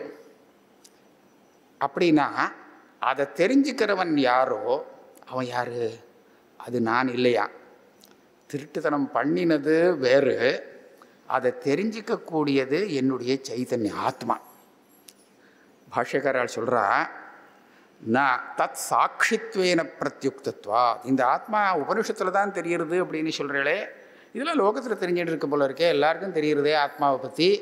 நீங்கள் உபனிஷத் ஸ்வேவ வேத்யா அப்படின்லாம் போடுறீங்களே, அப்படி இல்லை போல இருக்கே. என்ன எல்லோரும் சொல்கிற ஆத்மா தானே, எல்லாம் சொல்கிற ஆத்மா தான். ஆனால் உபனிஷத்தை விட்டால் இப்படி அதை தெரிஞ்சிக்கலையே.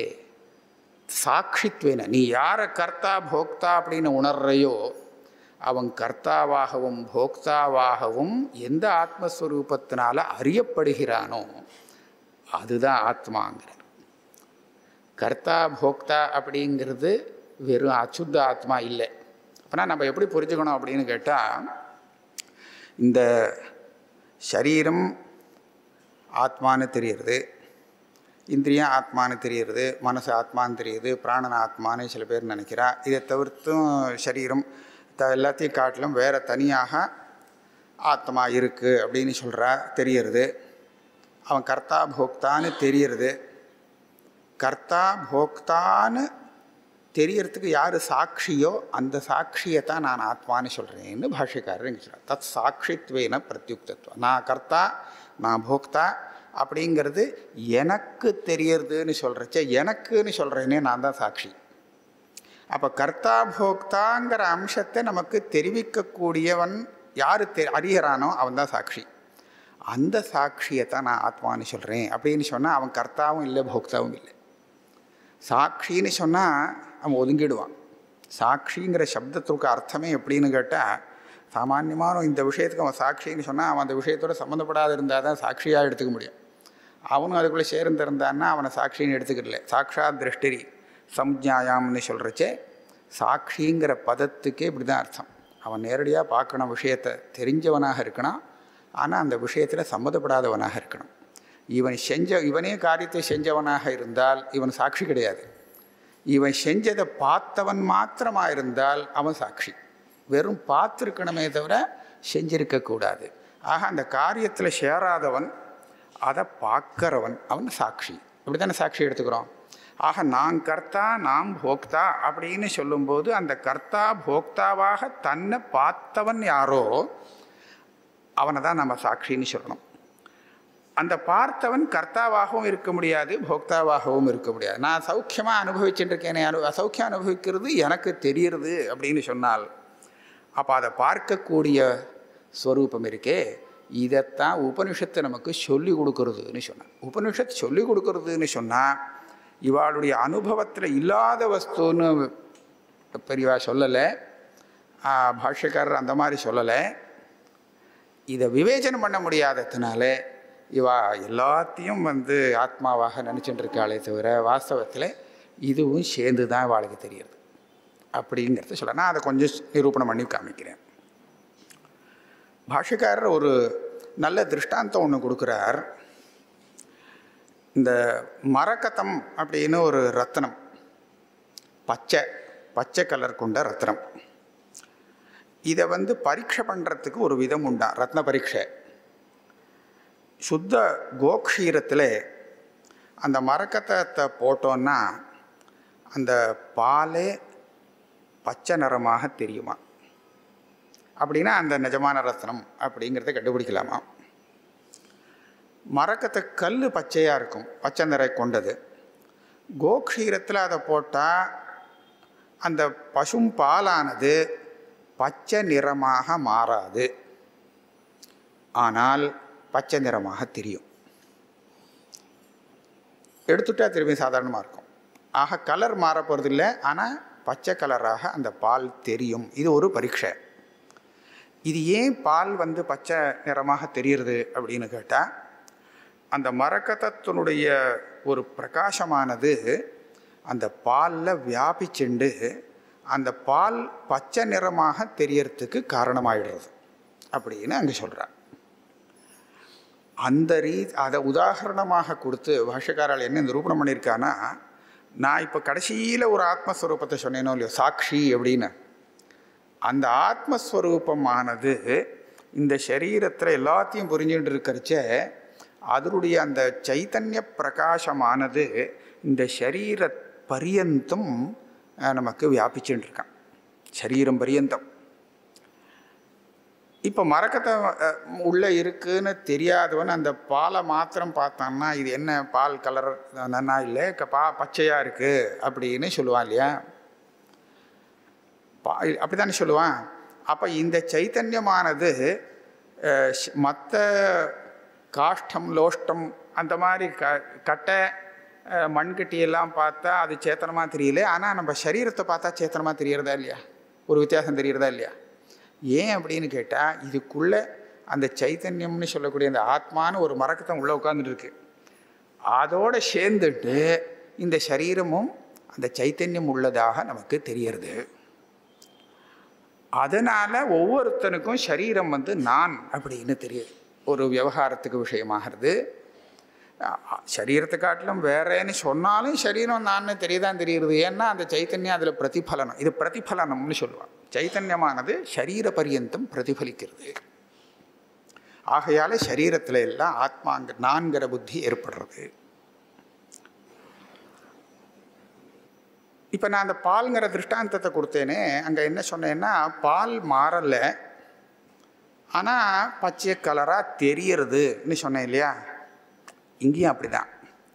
இந்த சரீரமானது அது ஒரு சேத்தனமாக மாறாது, ஆனால் ஒரு சேத்தனமாக தெரியும்.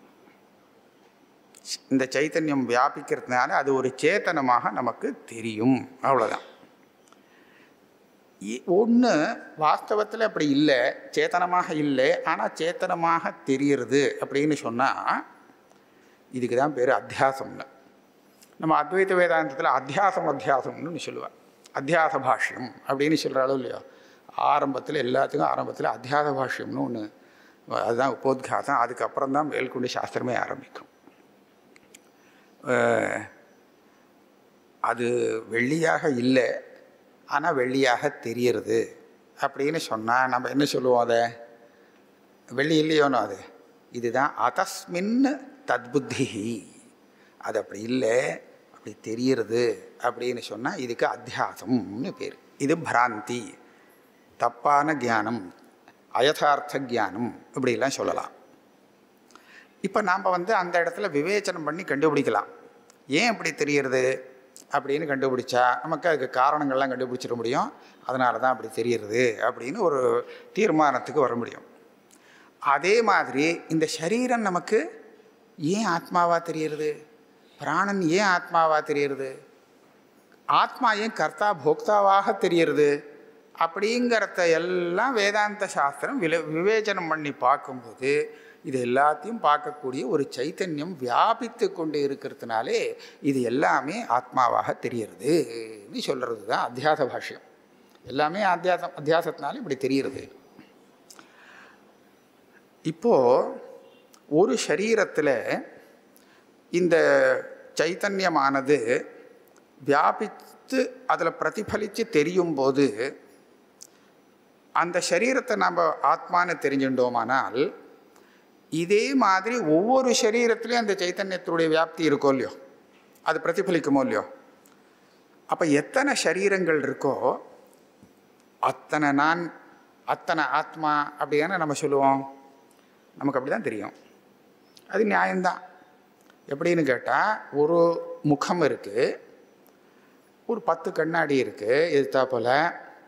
இந்த முகம் 10 கண்ணாடியிலேயே எனக்கு தெரியுது. அப்போ பிரதிபிம்ப முகம் அப்படின்னு சொன்னால் எத்தனை பிரதிபிம்ப முகம் இருக்க முடியும்? எத்தனை கண்ணாடியோ அத்தனை பிரதிபிம்ப முகம் இருக்க தானே ஆகணும் இல்லையா? பிரதிபிம்பம்னு பேர் வச்சு சொன்னீங்கன்னா எனக்கு 10 இருக்கும். ஆனால் அது 10ஆக தெரியறதே தவிர்த்து முகங்கிறது எவ்வளவு இருக்குது அப்படின்னு கேட்டால் எனக்கு ஒரே ஒரு முகம்தான் இருக்குது. 10 கண்ணாடியில் தெரியக்கூடிய எந்த முகத்தை கண்ணாடியில் பார்த்தாலும் அது என்னுடைய முகம்தான். இது யாருடைய முகம் தெரியுறது அப்படின்னு கேட்டால் என்னுடைய முகம். அந்த கண்ணாடியில் தெரிகிற முகம் அதுவும் என்னுடைய முகம்தான். அப்போ எத்தனை முகம் எனக்கு அப்படின்னு கேட்டால் எனக்கு ஒரே ஒரு முகம்தான். ஒரே ஒரு முகம்தான். அதுதான் 10 கண்ணாடியில் தெரிகிறது. ஆனால் ஒரே ஒரு கண்ணாடியில் மாத்திரம் தெரியறதுங்கிறது இல்லை, அத்தனை கண்ணாடியிலையும் தெரிகிறது, 10ஆக தெரிகிறது. இவ்வளவு தெரிஞ்சாலும் முகம் ஒன்று அப்படின்னு சொல்கிறோமா இல்லையா? இதுக்கு தான் பிம்ப பிரதிபிம்ப பாவம்னு சொல்கிறது. இந்த விதத்தில் பார்க்கறச்ச ஆத்மா ஒன்று தான். ஆனால் அந்த ஆத்மா பல சரீரங்களில் நமக்கு தெரியும் போது பலவாக தெரிகிறது. இதை நான் உபாதிக்கு கொண்டு வந்தேன். உபாதின்னு இதை சொல்லுவோம். எதை வச்சு ஒன்று பலவாக தெரியுமோ அதுக்கு உபாதின்னு பேர்.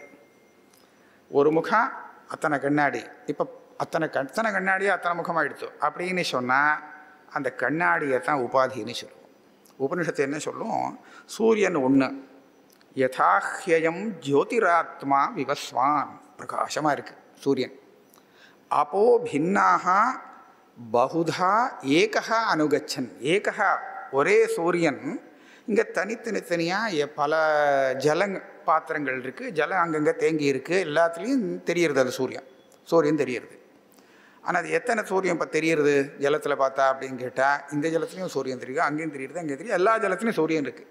அப்போது பிரதிபிம்பங்கள் நிறையா எடுத்து பகுதா. ஆனால் சூரியன் ஒன்று.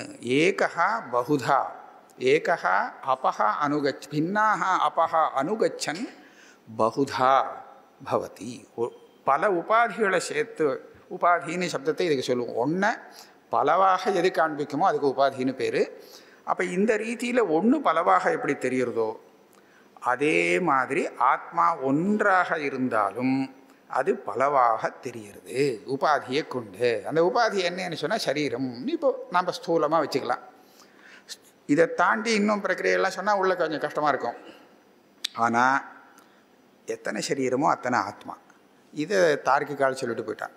அந்த ஜீவாத்மாவை சொல்லும்போது அந்த ஜீவாத்மா பிரதி சரீரம் பின்னஹா, ஒவ்வொரு சரீரத்துக்கும் ஒவ்வொரு ஆத்மா. சின்ன புழு பூச்சிக்கு கூட அந்த ஆத்மா இருக்குது. சின்ன சின்ன சரீரத்தில் ஆத்மா இருக்குது. ஆனால் ஆத்மாவை சின்னதாக சொல்லலை, பிரிஷா விபுன்னு சொல்லியிருக்கா. ஆனால் ஒவ்வொரு சரீரத்திலும் தனித்தனி ஆத்மா.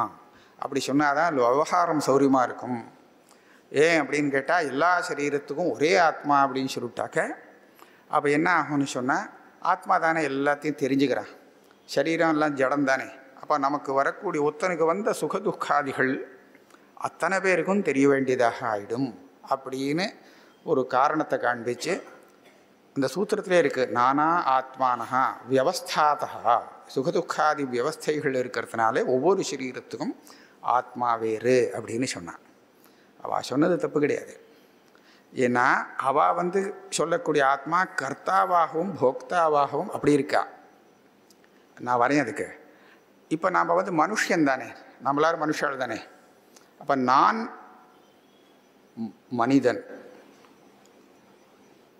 நீங்கள் எல்லாரும் மனிதன் தான் அப்படின்னு தான் நினைக்கிறேன். நான் நினைக்கிறேன் எல்லாருமே மனுஷால் தான். அப்போ இந்த ஆத்மாவை நாம் மனுஷன்னு நினைக்கும்போது அப்போ எத்தனை ஆத்மா?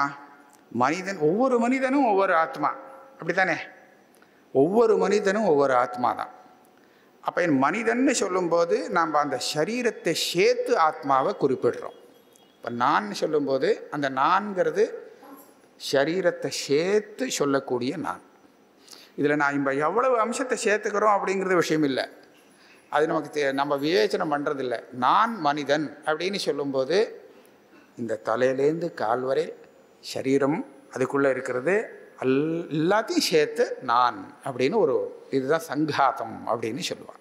எல்லாத்தையும் சேர்த்து தான் நான், ஒரு நான் அப்படின்னு அர்த்தம். அப்படி பார்க்கும்போது இந்த மாதிரி எத்தனை சரீரம் இருக்கோ அத்தனை ஆத்மா அப்படின்னு சொல்கிறது தப்பே கிடையாது. ஏன்னா இது இப்படி தனித்தனியாகத்தான் இருக்குது. சரீரத்தை விட்டுட்டு இந்த கர்த்தா போக்தா வரையில் ஒவ்வொருத்தரும் ஆத்மாவை விவேச்சனம் பண்ணி பண்ணி கொண்டு வந்தாலே, பிரித்து பிரித்து பிரித்து கொண்டு வந்தா இல்லையா, அந்த கர்த்தா போக்தான்னு சொல்கிற பர்யந்தம் கூட இந்த ஆத்மா வேறு வேறு ஆத்மா தான் ஒவ்வொரு சரீரத்துக்கும். அதில் இல்லைன்னு அது அதில் சந்தேகமே இல்லை. ஏன்னா எந்த ஒரு காரியத்துக்கு கர்த்தாவாக இவன் ஆகிறானோ அந்த காரியத்துக்கு இன்னொருத்தன் கர்த்தா இல்லை. ஆக இதனுடைய பலத்தை அவன் அனுபவிக்க முடியாது. ஆகா அவன் வேற கர்த்தா, அவன் வேற வேலை பண்ணுறான், இவன் வேற கர்த்தா அப்படின்னு சொல்லும்போது அந்த கர்த்தா போக்தா பரியந்தம் நம்மளை நினைக்கிறோமோ இல்லையோ அந்த அளவுக்கு பார்க்குறச்ச நாம் தனித்தனியாகத்தான் இருக்கோம். நமக்கெல்லாம் ஒரு உபாதி சேர்ந்து இது எல்லாத்தையும் தனித்தனியாக பண்ணி கொடுத்துடுறது. இப்படி தனித்தனியாக இருக்கும்போது கூட ஆத்மாங்கிறது அதையும் தாண்டி இருக்கிறதாக நம்ம எப்படி சொல்ல முடிகிறது? அதை ஒன்றுன்னு ஏன் சொல்ல வேண்டியிருக்கு அப்படின்னு பார்க்குறதுக்கு தான் உபனிஷத்து நமக்கு ஒரு இதை சொல்லிக் கொடுக்குறது. அது என்ன சொல்லிக் கொடுக்கறது அப்படின்னு பார்ப்போம். இந்த கர்த்தா போக்தா அப்படின்னு சொல்லக்கூடியது தனித்தனியாக இருக்கா, அதில் சந்தேகமே இல்லை. ஆக நான் யாருடைய மதத்தையும் கண்டனமே பண்ணலை, அந்த அளவுக்கு எல்லாமே கரெக்டாக இருக்குது. இதுகளுக்கு சாட்சியாக இருக்கானே கர்த்தா அப்படின்னு அறிகிறவன், அவன் யாருன்னு சொன்னால் அவனை தனித்தனியாக வச்சுக்க முடியுமா முடியாதா அப்படின்னு விசாரம். இவன் கர்த்தா அப்படின்னு சொல்லக்கூடியது அவனுக்கு தெரியும், நான் கர்த்தாங்கிறது எனக்கு தெரியும். ஒவ்வொருத்தருக்கும் அவன் கர்த்தாங்கிறது தெரியுறது, அவன் அனுபவிக்கிறது தெரியுறது. அப்போ என்னாச்சு, நமக்கு எப்படி தெரியறது பார்த்தாக்கன்னு கேட்டால் அந்தந்த கர்த்தாவை போதிக்கக்கூடிய சாட்சி கூட அங்கங்கே தனித்தனியாக இருக்குதுன்னு தெரியுது. லோக பிரசித்தியில் பார்த்தோன்னா இது கொஞ்சம் நம்ம உள்ளே போயிட்டோம். நான் செஞ்ச காரியம் எனக்கு தெரியறது, என்னுடைய சாட்சி எனக்கு காமிச்சு கொடுத்துடுறது. அவன் பண்ணின காரியம் அவனுக்கு தெரியும், எனக்கு தெரியாது, இப்படி தானே? அப்படின்னு சொன்னால் அந்த சாட்சி வேற, அவனுக்கு சாட்சி வேற, எனக்கு சாட்சி வேற. வேதாந்தத்தில் ஆரம்ப நிலையில் இந்த வாதத்தை ஒத்துணுட்டான். இங்கே வேதாந்த பரிபாஷைங்கிற அந்த புத்தகத்தை பார்த்தீங்கன்னா ஒவ்வொரு ஜீவாத்மாவுக்கும் ஜீவசாட்சிங்கிறது வேற அப்படின்னுட்டான். ஆரம்ப நிலையில் இப்படி தான் சொல்லணும். இப்படி சொன்னால் தான் மனசுக்கு இந்த கர்த்தாவை தாண்டி நம்ம போக முடியும். ஆக கர்த்தா போக்தாவை தாண்டி போகிறதுக்கு நமக்கு சாட்சியை கொண்டு நிறுத்தணும். அந்த சாட்சி ஜீவசாட்சி. அந்த சாட்சி ஒவ்வொரு சரீரத்துக்கும் தனித்தனியாக தான் இருக்கா, ஒவ்வொரு கர்த்தாவுக்கும் தனித்தனி அப்படின்னு முதல்ல சொல்லிட்டார்.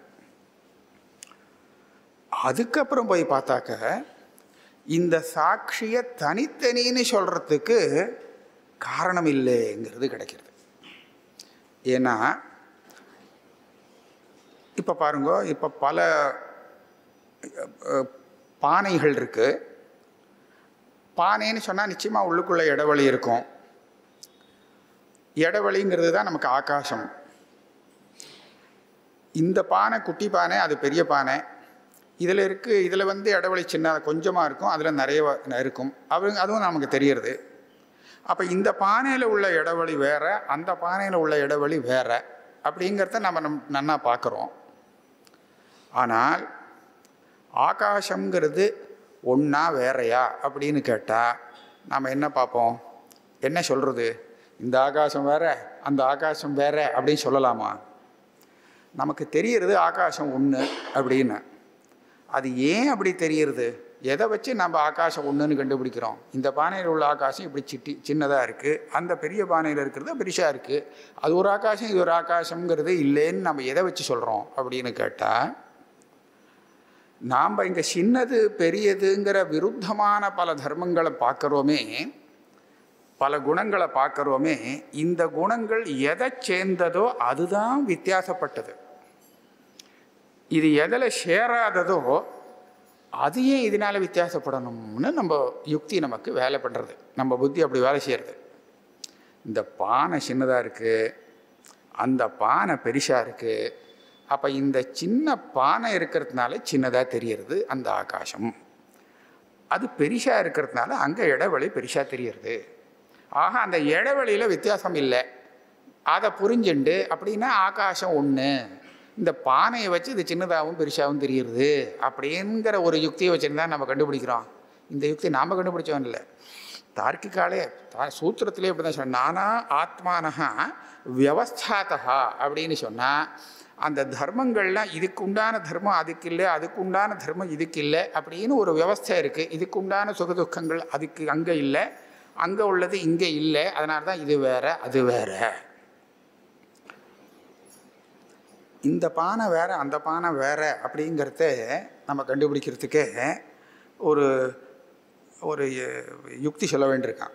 எப்படி இந்த பானை வேறு அந்த பானை வித்தியாசம் இருக்கே, இது வேறு மாதிரியாக இருக்குது, அது வேறு மாதிரியாக இருக்குது, அதோட ஷேப் வேறு மாதிரியாக இருக்குது, இதோடது வேறு மாதிரியாக இருக்குது, இது கொஞ்சம் உருண்டையாக இருக்குது, அது கொஞ்சம் தட்டையாக இருக்குது, அப்படிலாம் ஏதோ வித்தியாசப்படுத்தி தானே வேறன்னு கண்டுபிடிக்கிறோம்.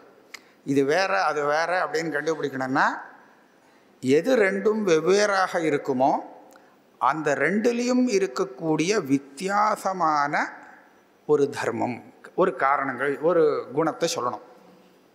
அப்போ தான் அது வேறுன்னு கண்டுபிடிக்கலாம். இதைத்தான் வைலக்ஷண்யம் அப்படின்னு சொல்லுவாள். இதனுடைய லட்சணம் வித்தியாசமாக இருக்குது, அதோட வித்தியாசமாக இருக்குது. இதுக்கும் அதுக்கும் வித்தியாசம்னு சொன்னாலே நமக்கு போகும். வித்தியாசம் இருக்குங்கிறத வச்சு தான் இது வேறு அது வேறுன்னு சொல்லணும். அந்த வித்தியாசம் அதை சேர்ந்ததாங்கிறதையும் பார்த்துக்கணும்.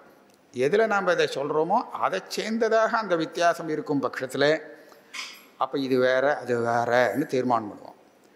நாம் சின்னது பெருசுங்கிற இந்த வித்தியாசத்தை பானையை சேர்ந்ததாகத்தான் பார்க்குறோமே தவிர ஆகாசத்தை சேர்ந்ததாக பார்க்கலேங்கிற காரணத்தினால தான் ஆகாசம் ஒன்று. ஆனால் பானை சின்னதும் பெருசுமாக இருக்குது, அதனால் இந்த கட்டாகாசம் பெருசு. இப்போ அதை சொல்கிறோம், ஆகாசத்தில் வித்தியாசம் இல்லை, அது ஒன்றுங்கிறத நம்புகிறோங்கிறது ஆச்சா. இப்போ இங்கே என்னாச்சு, இந்த சுகம் துக்கம் இது எல்லாம் எதில் இருக்கோ அது நிச்சயமாக வித்தியாசப்படணும். யாரை சேர்ந்ததோ, சுகமோ துக்கமோ எதை சேர்ந்ததோ அந்த சுகவான் துக்கவான் அது வெவ்வேறுங்கிறதுல நம்ம ஒன்றும் விப்ரதிபத்தியே கிடையாது, அதை அப்படியே ஒத்துக்கிறோம். ஆனால் அதை எதை பார்க்குற சாட்சின்னு சொன்னோமே அந்த சாட்சியை வித்தியாசப்படுத்துறதுக்கு வைலக்ஷண்யம்ங்கிறது நமக்கு கிடைக்கவே இல்லை. வித்தியாசமாக தெரியறதுங்கிறது வேறு விஷயம், வித்தியாசமாக இருப்பதுங்கிறது வேறு. அதுக்கு தான் நான் அந்த மரக்கத்தை மணி திருஷ்டாந்தத்தை சொல்லிட்டு வந்தேன். பால் பச்சையாக தெரியலாம், ஆனால் பச்சை ஆகலையோன்னு. அப்போ அந்த விதத்தில் பார்க்குறச்சே எதை நாம் கர்த்தா போக்தா அதை தெரிவிக்கக்கூடிய சாட்சியாக சொல்கிறோமோ அந்த ஆத்மாவை சுகம் துக்காதிகள் கொண்டதாக நம்ம சொல்லவே முடியாது. அது அதுக்கு சாட்சியாக இருக்கே தவிர அதை சேர்ந்தது இல்லை. அப்போ அது எப்படி வித்தியாசப்பட முடியும்? அது வித்தியாசமே இல்லையே. அது ஒன்றா தான் இருக்குது. வித்தியாசம் இல்லைன்னு சொன்னால் அது ஒன்றா தான் இருக்கும். இதை எப்படி நமக்கு வேதாந்தம் சொல்லிக் கொடுக்குறதுன்னு கேட்டால், நம்மளை சேர்ந்தது அப்படின்னு நாம் எந்த குணங்களை சொல்கிறோமோ அத்தனை குணங்களையும் வேதாந்தம் நமக்கு என்ன பண்ணுறதுன்னு சொன்னால், அது நம்மளை சேராதது க்ஷேத்திரம் க்ஷேத்திரஜன்னு ரெண்டாக பிரித்து க்ஷேத்திரத்தை சேர்ந்ததுன்னு சொல்லிக் கொடுக்குறது. பகவத்கீதையில் நான் இப்போ ஸ்லோகம் சொல்கிறேன். 13வது அத்தியாயம். இந்த அத்தியாயம் க்ஷேத்திரத்தையும் க்ஷேத்திரஜன்னு சொல்லக்கூடிய ஆத்மாவையும் பிரித்து காண்பிக்கக்கூடிய அத்தியாயம். அதுக்காக வந்தது. இதை மாத்திரம்தான் சொல்ல போகிறேன்னு சுவாமி பிரதிஜை பண்ணி அதை சொல்லிட்டு வர்றார்.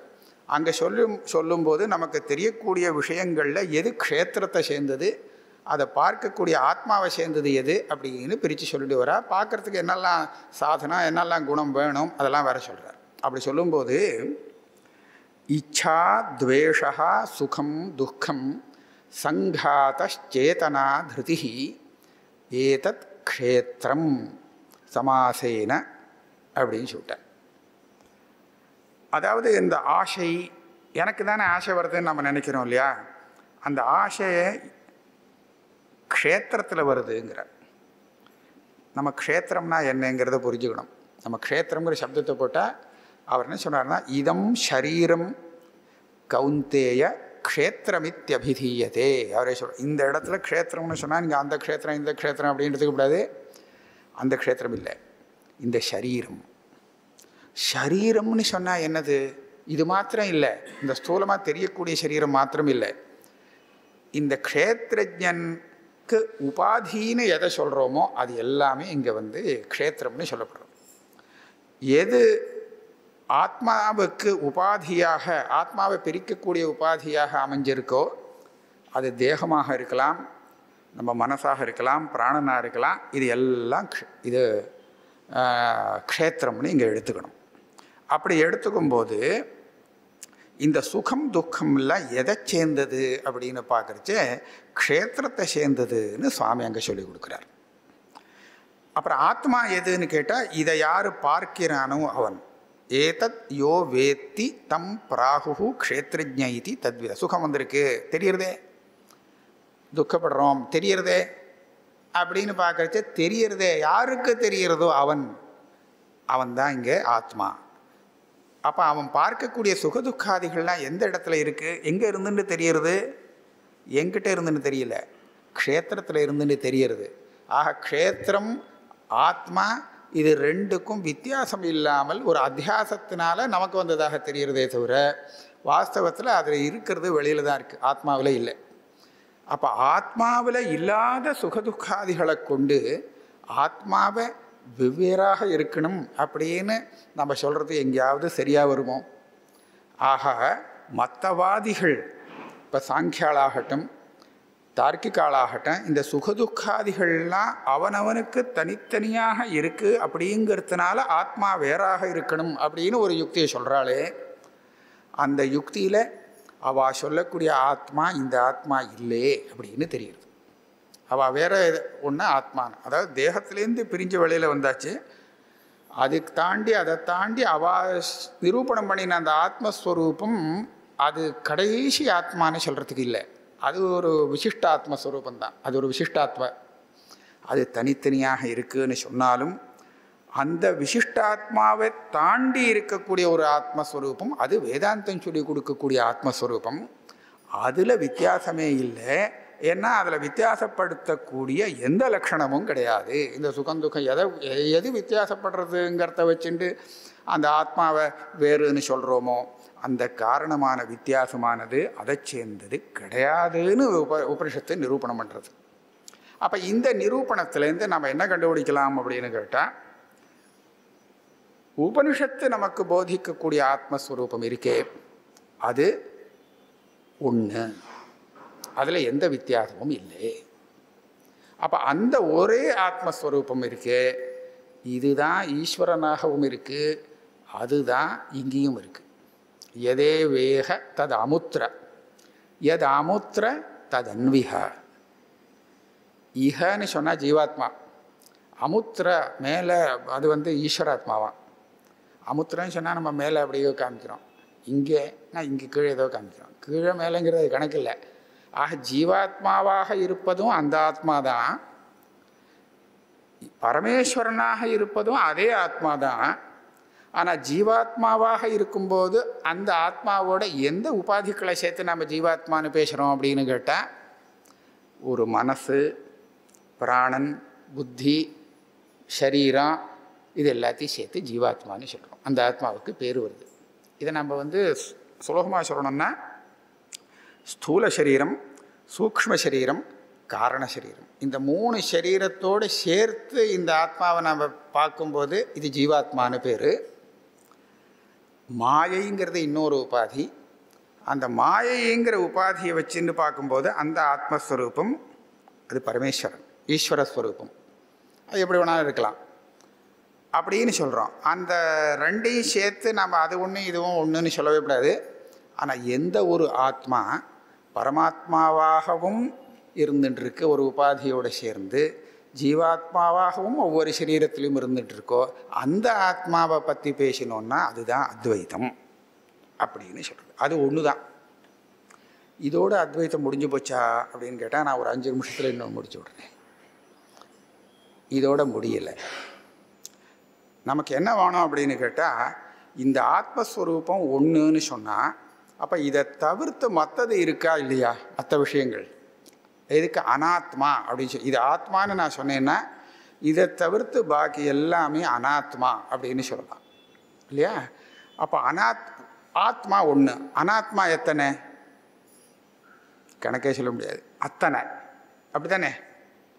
இப்போ உபனிஷத்து நமக்கு இந்த ஆத்மாவை சொல்லிக் கொடுக்கும்போது இப்படி பிரித்து பிரித்து பிரித்து பிரித்து சொல்லி கொடுத்து ஒன்றுன்னு வேணும்னா போதிச்சு விடலாம். ஆனால் உபனிஷத்து அதோட நிற்கலை. அது என்ன சொல்கிறது?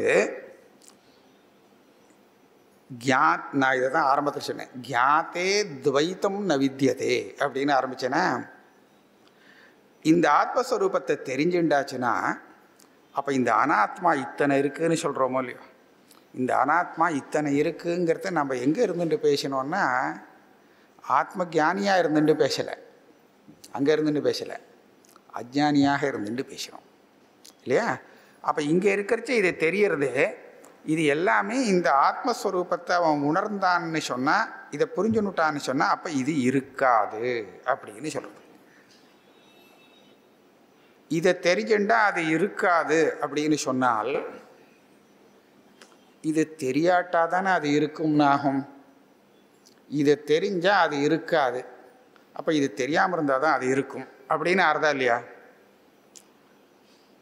இந்த கயத்தில் அவனுக்கு பாம்புன்னு பாம்பை பார்க்கணும்னு சொன்னால் கயிறு தெரியக்கூடாது, கயிறு தெரிஞ்சு கொடுத்தோன்னா பாம்பு தெரியாது.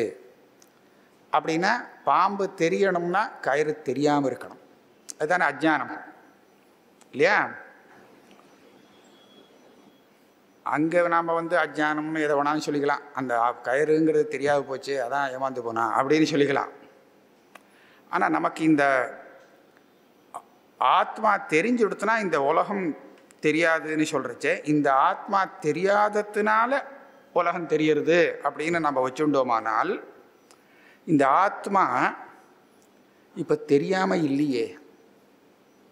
ஏன்னா இது பிரகாசம் தெரியறதுனால தான் எல்லாமே தெரியறது. இது மறைஞ்சு போச்சுன்னா ஒன்றுமே தெரியாத போகும். இதனுடைய பிரகாசத்தில் தான் நம்ம மற்ற விஷயத்தில், இப்போ எப்படி நான் சொல்லிட்டு வந்தேன்னா, தேகாயகம் எல்லாமே தெரியறச்ச நம்மளுடைய அனுபவத்தில் இந்த ஆத்மஸ்வரூபமும் பாசிச்சுட்டே தான் இருக்குது, தெரிஞ்சுட்டே தான் இருக்குது. ஆனால் தெரிஞ்சுட்டு இருக்கக்கூடிய அந்த ஆத்மாவை நாம் விவேச்சனம் பண்ணாததுனால, அதை பிரித்து பார்க்காமல் எல்லாத்தையும் சேர்த்து மொத்தமாக நான் சொல்லிட்டு இருந்தோம். அந்த இதில் தான் நிற்கிறேன் நான். இப்போது உபனிஷத்து சொல்லி கொடுக்கக்கூடிய இந்த ஆத்மஸ்வரூபம் பிரகாசிக்கவே இல்லை. அதான் நமக்கு தெரியவே தெரியாது அப்படின்னு நான் சொல்ல வரலை. ஏன் அப்படின்னு கேட்டால், இது ஒன்று தான் தானாக தெரியக்கூடிய ஸ்வரூபம். இதை ஸ்வப்பிரகாசம்னு சொல்லுவோம், ஸ்வயம் பிரகாசம். ஜடமான வஸ்துக்கள்லாம் தானாக தெரியாது. அது தெரியறதுக்கு நம்ம வேலை பண்ணணும். நம்மளுடைய பிரமாணங்களை உபயோகப்படுத்தினா தெரியறதுக்கு என்னெல்லாம் வேணுமோ அதெல்லாம் கொண்டு வந்தால் தான் தெரியும். இங்கே இத்தனை பேர் உட்காந்துருக்கான்னு சொன்னால், இதை நான் பார்க்கணும், இருக்கிறது தெரியணும்னு சொன்னால், அவளை பார்க்கறதுக்கு இங்கே நிறைய சாதனங்கள் தேவை. கரண்ட்டு போயிடுச்சுன்னு சொன்னால் இருக்கிறது தெரியாது போயிடும். இந்த மாதிரி நிறைய வேணும். ஆனால் இப்போ நான் சொன்ன இந்த ஆத்மஸ்வரூபம் இருக்கே, இது தெரியறதுக்கு வேறு எதுவுமே வேண்டாம் அப்படின்னு சொல்கிறது. இதுதான் சொப்பிரகாசம், தானே பிரகாசிக்கக்கூடியது. அப்போ அது எப்படி தெரியாமல் போகும்? அந்த எத்தாப்பில் இருக்கிறது கயறுன்னு ஏன் தெரியலன்னு நம்ம ஒரு காரணம் காமிச்சுட முடியும். அது ஏதோ இப்படிலாம் சுருண்டு கிடந்தது, அதனால் பாம்பு மாதிரி அது இருந்தது, வளைஞ்சு இருந்தது, அதனால் கயிறுன்னு தெரியாமல் போச்சு. ஒரு தோஷம், ஏதோ ஒரு தோஷம், அந்த தோஷத்தினால கயிறு தெரியாமல் போச்சு அப்படின்னு சொல்லலாம். அது தெரியாமல் போகிறது நியாயம். ஏன்னா அது ஒன்றும் தானாக தெரிகிற வஸ்து இல்லை. நாம் எந்த சாதனத்தை கொண்டு பார்க்குறோமோ அந்த சாதனத்தில் தோஷம் இருந்து கொடுத்தோன்னு சொன்னால் தப்பாக தெரியறதுக்கு, தெரியாமல் போகிறதுக்கு முடியும் இல்லையா? நம்ம எல்லாருக்கும் ஒரே மாதிரி அது தெரியணும்னு, பாம்பாக தெரியணும்னு அவசியமும் இல்லை. நாம் எதை கொண்டு பார்க்குறோமோ அந்த சாதனத்தில் ஏதாவது ஒரு தோஷம் இருந்ததுன்னு சொன்னால் அது மாற்றி தெரியலாம், தெரியாமல் இருக்கலாம், எல்லாம் பண்ணலாம். ஆனால் எந்த வஸ்து தானாக தெரியுமோ அப்போ அது தெரியாமல் போகிறதுக்கு என்ன காரணம் அப்படின்னு கேட்டால் இந்த சாதனம்னு சொல்கிறதுக்கு அங்கே இல்லை. ஏன்னா இது சாதனமே வேண்டாம், தானாக தெரியக்கூடிய வஸ்து. அதுக்காகத்தான் பாவரூபமான அவித்யை அப்படின்னு ஒன்று கொண்டு வரேன். இதில் வேதாந்தத்தில், அத்வைத வேதாந்தத்தில் பாக்கி எல்லாரையும் எதிர்க்கிறான். மாயா அவித்யா பாவரூபம் அப்படின்னு ஒன்று சொல்கிறான். அது அஜானம்னு சொன்னால் ஞானத்தினுடைய அபாவம், ஞானம் இல்லைங்கிற இது இல்லை. இந்த ஆத்மாவை தெரியாமல் இருக்கணும்னு சொன்னால் அஜானம்னே ஒன்று இருக்கணும், பாவரூபம் அப்படிங்கிறத சாதிக்கிறான். மாயைன்னு அதுக்கு இன்னொரு பேர். இந்த பாவரூபமான அஜானம் என்ன செய்யறதுன்னு கேட்டால், தெரிஞ்சுட்டே இருக்கும்போது அந்த ஆத்மஸ்வரூபத்தை தெரியலேன்னு சொல்ல வைக்கிறதுங்கிறதுனால இதை அவித்யன்னு சொல்கிறோம். இதுக்கு ஒரு உதாரணம் என்ன சொல்லியிருக்கான்னா, மேகத்தில் சூரியன் மறையிறதோ இல்லையோ, நம்ம மேலே பார்த்தோன்னா சூரியனை மேகம் மறைச்சிருக்கு அப்படிங்கிறத நம்ம கண்ணால் பார்த்து தெரிஞ்சுவிட முடியும். சூரியனை எது மறைச்சிருக்கு? மேகம் மறைச்சிருக்கு. அது எப்படி தெரிஞ்சது? கண்ணால் பார்த்து தெரிஞ்சுது. கண்ணால் பார்க்குறதுக்கு வெளிச்சம் வேணுமே, அந்த வெளிச்சம் எங்கேருந்து கிடச்சிது? சூரிய வெளிச்சம்தான். நாம் மேகத்தை பார்க்குறதுக்கு வேறு ஒரு லைட்டை போட்டு அதை பார்க்கல. எந்த சூரியனை மறைச்சதோ மேகம், அந்த சூரியனுடைய வெளிச்சத்தில் தான் அந்த மேகம் தெரிகிறது. அந்த மேகம்தான் அந்த சூரியனை மறைச்சிருக்குங்கிறதும் தெரிகிறது. இப்போ பார்த்துட்டாலும் இல்லையா? இதை தான் திருஷ்டாந்தமாக கொடுத்து இந்த ஆத்மஸ்வரூபம் தானே தெரியறதே, இதை மறைக்கக்கூடிய அஜானத்தையும் நாம் அந்த வெளிச்சத்தில் தான் பார்க்குறோம். அந்த அஜானம் அதை மறைச்சிருக்குங்கிறதும் அதனால அதை வெளிச்சத்துலேயே தான் பார்க்குறோம். அது மறைச்சதுனால அந்த அஜானம் செய்யக்கூடிய வேலைகள்லாம் இருக்கே, அது பிரிஷா மாய தன்னுடைய வேலையை பார்க்குறது, அந்த வேலை எல்லாத்தையும் அந்த பிரகாசத்தில் தான் பார்க்குறோம். இதைத்தான் என்ன சொல்கிறது உபனிஷத்துன்னு சொன்னால், தமேவ பாந்தம் அனுபாதி சர்வம் தஸ்ய பாசா சர்வமிதம் விபாதி. அப்போ இந்த ஒரு வஸ்து இருக்கே, இந்த வஸ்துவை ஒரு அஜ்ஞானம் மறைக்கிறது, மறைச்சத்தினால நமக்கு அனாத்மா தெரிகிறது அப்படின்னு சொன்னால், இந்த மறைவுங்கிறது இருக்கே இது நிவர்த்தி ஆகிடுத்தோன்னு சொன்னால், அப்போ இது கியாதே துவைத்தம் நவித்தியதே, அது இருக்காது, அது இருக்க முடியாது இல்லையா? தெரியாததுனால ஒன்று தெரிகிறதுன்னு சொன்னால் தெரிஞ்சுவிட்டால் அப்புறம் தெரியக்கூடாது இல்லையோ, அந்த ரீதியில் போயிருக்கு. இதை நிரூபணம் பண்ணுறது அத்வைத சித்தாந்தம் ஒன்று தான். ஆக இந்த ஆத்மஸ்வரூபத்தை தெரிஞ்சுட்டோமானால் அனாத்மான ஒன்று இருக்காது அப்படின்னு சொல்கிறதுக்கு காரணம், இதனுடைய அஜ்ஞானம் அனாத்மா தெரியறதுக்கு காரணம் ஹேத்துவாக இருக்குது அப்படிங்கிறத நிரூபணம் பண்ணும்போது, அந்த அஜ்ஞானமானது ஞானத்தினால நிவர்த்தி ஆகிடுத்தோன்னு சொன்னால் அப்போ அனாத்மான ஒன்று இருக்கா? இல்லை. அப்போ என்ன இருக்குது? ஆத்மா தான் இருக்குது. எத்தனை ஆத்மா இருக்குது? ஒரே ஒரு ஆத்மா தான் இருக்குது. அப்போ உண்மைங்கிறது அஜ்ஞானத்தினால எது தெரியுமோ அதை நாம் மித்யான்னு சொல்லுவோம், பொய் அப்படின்னு சொல்லுவோம். அஜ்ஞானம் இருந்தால் அது தெரியும், ஆனால் அஜ்ஞானம் போயிடுத்துனா அப்போ தான் பொய்ன்னு தெரியும். அஜ்ஞானம் இருக்கும்போது தெரியறச்ச நிஜமாக தெரியும். பொய் எப்போவுமே நிஜமாகத்தான் தெரியும். பொய்ன்னு எப்போ தெரியுமோ அப்போ அது காணாது போயிடும். ஆக அது இருக்கும்போது சத்தியமாக தெரியணும், ஆனால் சத்தியமாக இருக்கக்கூடாது. அப்போ தான் அது பொய்யாகும். இது அசத் விலக்ஷணம் அப்படின்லாம் அதை பெருசாக சொல்லிட்டு போவாள். பொய் வந்து நான் பொய் சொல்கிறேன் அப்படின்னு ஒருத்த வந்து சொல்லிட்டான்னா அது பொய்யாகாது. அப்புறம் சத்தியம் சொல்கிறேன்னு சொல்லி தான் பொய்யே சொல்லணும். இதுதான் நான் சொல்கிறது சத்தியம் அப்படின்னு சொல்லி பொய் சொல்லணும். பொய் சொன்னால் அது சத்தியமாக தெரியும் போது அது வந்து வேலை செய்யும். அப்போ அந்த விதத்தில் இந்த அஜானத்தினால் வரக்கூடிய இந்த பிரபஞ்சமானது நமக்கு சத்தியமாக தோன்றுகிறதே, இது தோன்றாமல் போகும் எப்போ நமக்கு தத்துவம் உண்மை தெரியுமோ அந்த சமயத்தில் அப்படிங்கிறது சொல்கிறது. அப்போ அந்த நிலையில் வச்சுன்னு நம்ம பார்த்தோமானால் ஆத்மா தான் இருக்குது, அது ஒன்று தான் இருக்குது. அது எப்படி இருக்குது அதை நிரூபணம் பண்ணுறச்சு சொல்கிறது சச்சித் ஆனந்த ஸ்வரூபமாக இருக்குது அப்படின்னு சொல்கிறது. அப்போ இதுதான் அத்வைதம். இந்த அத்வைதத்தை நிரூபணம் பண்ணக்கூடிய சாஸ்திரம் தான் அத்வைத சாஸ்திரம். இப்போ இதை நிரூபணம் பண்ணக்கூடிய சாஸ்திரம் வேறு ஏதாவது விசிஷ்டாத்வைத்தமோ துவைத்தமோ ஏதாவது இருக்கா அப்படின்னு கேட்டால் இல்லைன்னு எல்லாருக்கும் புரிஞ்சிருக்கும். அப்போ மற்ற எந்த சாஸ்திரமும் இந்த விஷயத்தை நிரூபணம் பண்ணக்கூடியதாக இல்லை. இங்கே ஒரே ஒரு சாஸ்திரம்தான் இருக்குது, அதுதான் வேதாந்த சாஸ்திரம். இது இப்போ சொல்லக்கூடிய இந்த அத்வைதத்தை பற்றி தான் உபனிஷத்து நிரூபணம் பண்ணுறது அப்படின்னு சொல்லி நம்ம பெரியவாள்லாம் நிரூபணம் பண்ணி கொடுத்துருக்கா. நான் ஒரு மாதிரி அதை ஒன்று சொல்லி வச்சேன், அத்வைதம் இதுதான் ஸ்வரூபம் சொல்லி கொடுக்குறது அப்படின்னு. இதோட நான் பூர்த்தி பண்ணிக்கிறேன். நமஸ்காரம். லோகத்தில் சில விஷயங்கள் நம்ம அப்படியே வாங்கின்னு இருக்கோம். கீதை அப்படின்னு சொன்னால் பகவத்கீதை, சஹஸ்ரநாமம் சொன்னால் விஷ்ணு சஹஸ்ரநாமம். அதே மாதிரி அத்வைத்தம்னா என்ன அப்படின்னு முதல்ல புரிய வைக்கணும்னு ஆரம்பித்தார். ஏன்னா அத்வைத்தம்னா எதையோ வாங்கின்றுவோம். அதனால தான் மற்றதெல்லாம் இப்போது கீதைன்னு சொன்னால் அப்புறம் வேறு ஏதாவது கீதை இருந்தால் உத்தவ கீதை, ஸ்ருதி கீதை அப்படின்னு ஒன்று சேர்க்க வேண்டியிருக்கு.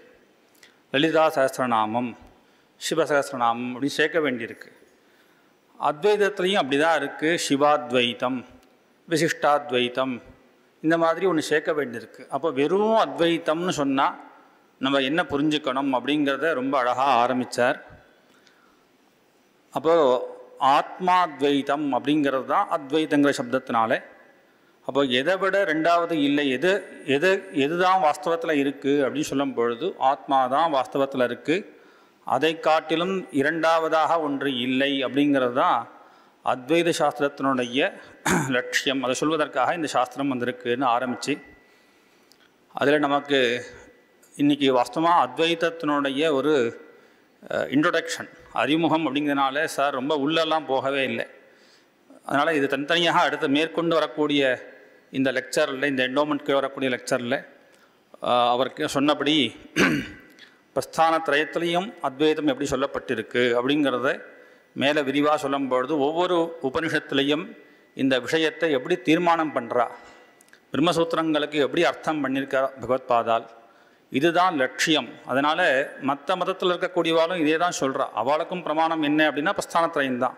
அப்போ இதே கீதா, இதே பிரம்மசூத்திரங்கள் உபனிஷத்தை வச்சுட்டு அவள் அர்த்தம் பண்ணும் பொழுது சில இடங்களில் சிரமம் வரும் அப்படிங்கிறத எத்திர துவைத்தம் அப்படின்னு சொல்லும் பொழுது அப்போது ரெண்டை ஒன்றாக பார்க்கறது அப்படின்னா எங்கே வரும், அந்த ஒன்றுங்கிற விஷயம் எதுன்னு வரும்பொழுது பகவத்பாதா சொல்லக்கூடிய மார்க்கம்தான் சரியான மார்க்கமாக இருக்கும் அப்படின்னு ஆரம்பித்து ரொம்ப அழகாக கொண்டு போனார். நிறையா விஷயங்கள் பொதுவாக அத்வைத வேதாந்தம் சொன்னால் கொஞ்சம் நேரத்துலேயே போர் அடிச்சிடும். ஆனால் ஒரு மணி நேரம், ஒரு 50 நிமிஷம் மேற்கொண்டு உபன்யாசம் பண்ணாலும் சொல்கிறவருடைய ஒரு சாமர்த்தியம், அது மாதிரி விஷயத்தினுடைய ஒரு காம்பீரியம், எல்லோரும் அதை கேட்டுகிட்டே இருக்கும் போல் அந்த விஷயத்தை ரொம்ப அழகாக சொன்னார். சாமான்யமாக அந்த ஆத்மான்னு முடிக்கும் பொழுது நமக்கு புரியும்படியாக கடைசியில் ஸ்வயம் பிரகாசமானது, சித் ஸ்வரூபம், சைத்தன்யம் அப்படின்னு இது அழகாக இந்த ஆத்மாவை 3ஆக பிரித்து ஜீவாத்மா, அப்புறம் ஈஸ்வரன் சொல்லக்கூடிய பரமாத்மா, அதுக்கும் மேலே சுத்தா சித்து அப்படின்னு சொல்லக்கூடிய பிரம்மம் அப்படின்னு இந்த 3 விஷயத்தையும் அழகாக அதை ரொம்ப ஜாக்கிரதையாக பகவத்பாதால் கடல் தரங்கம் இல்லை, ஆனால் தரங்கம் அலைங்கிறது கடல் தான் அப்படின்னு சொல்கிற மாதிரியாக ஜீவனை நான் ஆத்மான்னு சொல்லலை, பரமாத்மான்னு சொல்ல, ஆனால் பரமாத்மா தான் ஜீவன் அப்படிங்கிறத சொல்லி அதனால் ஆத்மாங்கிற விஷயத்தினால இது எல்லாம் ஒன்று அப்படிங்கிறதுக்காக சாஸ்திரியமாக எடுத்து பேச வேண்டிய விஷயம். அதனால் இது ரொம்ப தெளிவுபடுத்தணும் அப்படின்னு இருந்தாலும் இதனுடைய சாரம் இதுதான். லட்சியம் இதுதான். இது சொல்லக்கூடிய சாஸ்திரமாக வேதாந்தம் இந்த பிரஸ்தானத்ரயத்தை அடிப்படையாக கொண்டு இதை தீர்மானம் பண்ணுறது அப்படிங்கிறத அழகாக சொன்னார். கடைசியில் இந்த சுயம் பிரகாசம் அப்படிங்கிறது பொதுவாக ஸ்ரீ அண்ணா அக்ஷரபிரமி என்ன சொல்லும் பொழுது, குருடனுக்கு கூட தெரியும் இல்லையா, கண்ணே தெரியாதவன் அப்படின்னா கூட ஆத்மா எங்கே இருக்குது, அது இருக்கா இது இருக்கான்னு கேட்பானே தவிர, சார் நான் இருக்கேன்னா பார்த்து சொல்லுங்கோ அப்படின்னு கேட்க மாட்டான். ஏன்னா தான் இருக்கோம் அப்படிங்கிறது அவனுக்கு தான் சரீரமே தெரியாதே, உடம்பே பார்த்தது கிடையாது. அப்போ அவனுக்கு என்ன தெரியறது அப்படின்னா, தான் இருக்கோங்கிறது அந்த சைத்தன்ய ஸ்வரூபம் தான் அப்படிங்கிறத அனுபவிக்கிறான். அதுதான் சார் சொல்லும்பொழுது, இதெல்லாம் நம்ம தெரிஞ்சுன்னு இருக்கோம், எது சரீரத்தை நம்ம ஆத்மான்னு பார்க்குறோம், பிராணன் தெரியறது, இதெல்லாம் அனுபவத்தில் இருக்குது. ஆனால் அந்த ஆத்மா அனுபவத்தில் இல்லையேன்னு நினைக்க வேண்டாம், அதுவும் நமக்கு தெரிஞ்ச விஷயந்தான். அது அப்பிரத்யட்சம் இல்லை, பரோட்சம் இல்லை, அதுவும் பிரத்யட்சமான விஷயந்தான் அப்படிங்கிறத சொல்லி, இந்த விஷயம் யாரு தான் சொல்லலை, அங்கிங்கெனாதபடி எங்கும் பிரகாசமாய் ஆனந்த ஜோதியாகி அப்படின்னு ஒருத்தர் இந்த அத்வைத வேதாந்தத்தை தான் எல்லாருமே எடுத்துக்கிறா. அப்பேற்பட்ட ஒரு விஷயம் இது. இதில் இந்த விஷயத்தை மேற்கொண்டு பிரஸ்தானத்ரயத்தை சொன்னார். அப்புறம் இந்த என்டோமெண்ட்டை ஏற்பாடு பண்ண ஸ்ரீனிவாச சாஸ்திரிகளுடைய அவருடைய குடும்பஸ்தார்கள் மேலே பாகவதம் ராமாயணம் முதலிய கிரந்தங்கள்லையும் இந்த அத்வைத வேதாந்தம் அப்படிங்கிறது எப்படி சொல்லப்பட்டிருக்கு அப்படிங்கிறத சொல்லணும் அப்படின்னு ஆசைப்பட்டுண்டா. அப்படி ஒரு கிரந்தம் பாகவதம்லாம். இப்போ இந்த விஷயத்தையே மேலே ஒரு படி மேலே போய் சொல்கிறது பாகவதம். இப்போ கடைசியில் முடித்தார் இல்லையா, அஜ்ஞானத்தை ஒத்துண்டோம் பாவரூபமாக. ஏன்னா தெரியக்கூடிய இந்த ஆத்மாவை தெரியாமல் பண்ணுறது.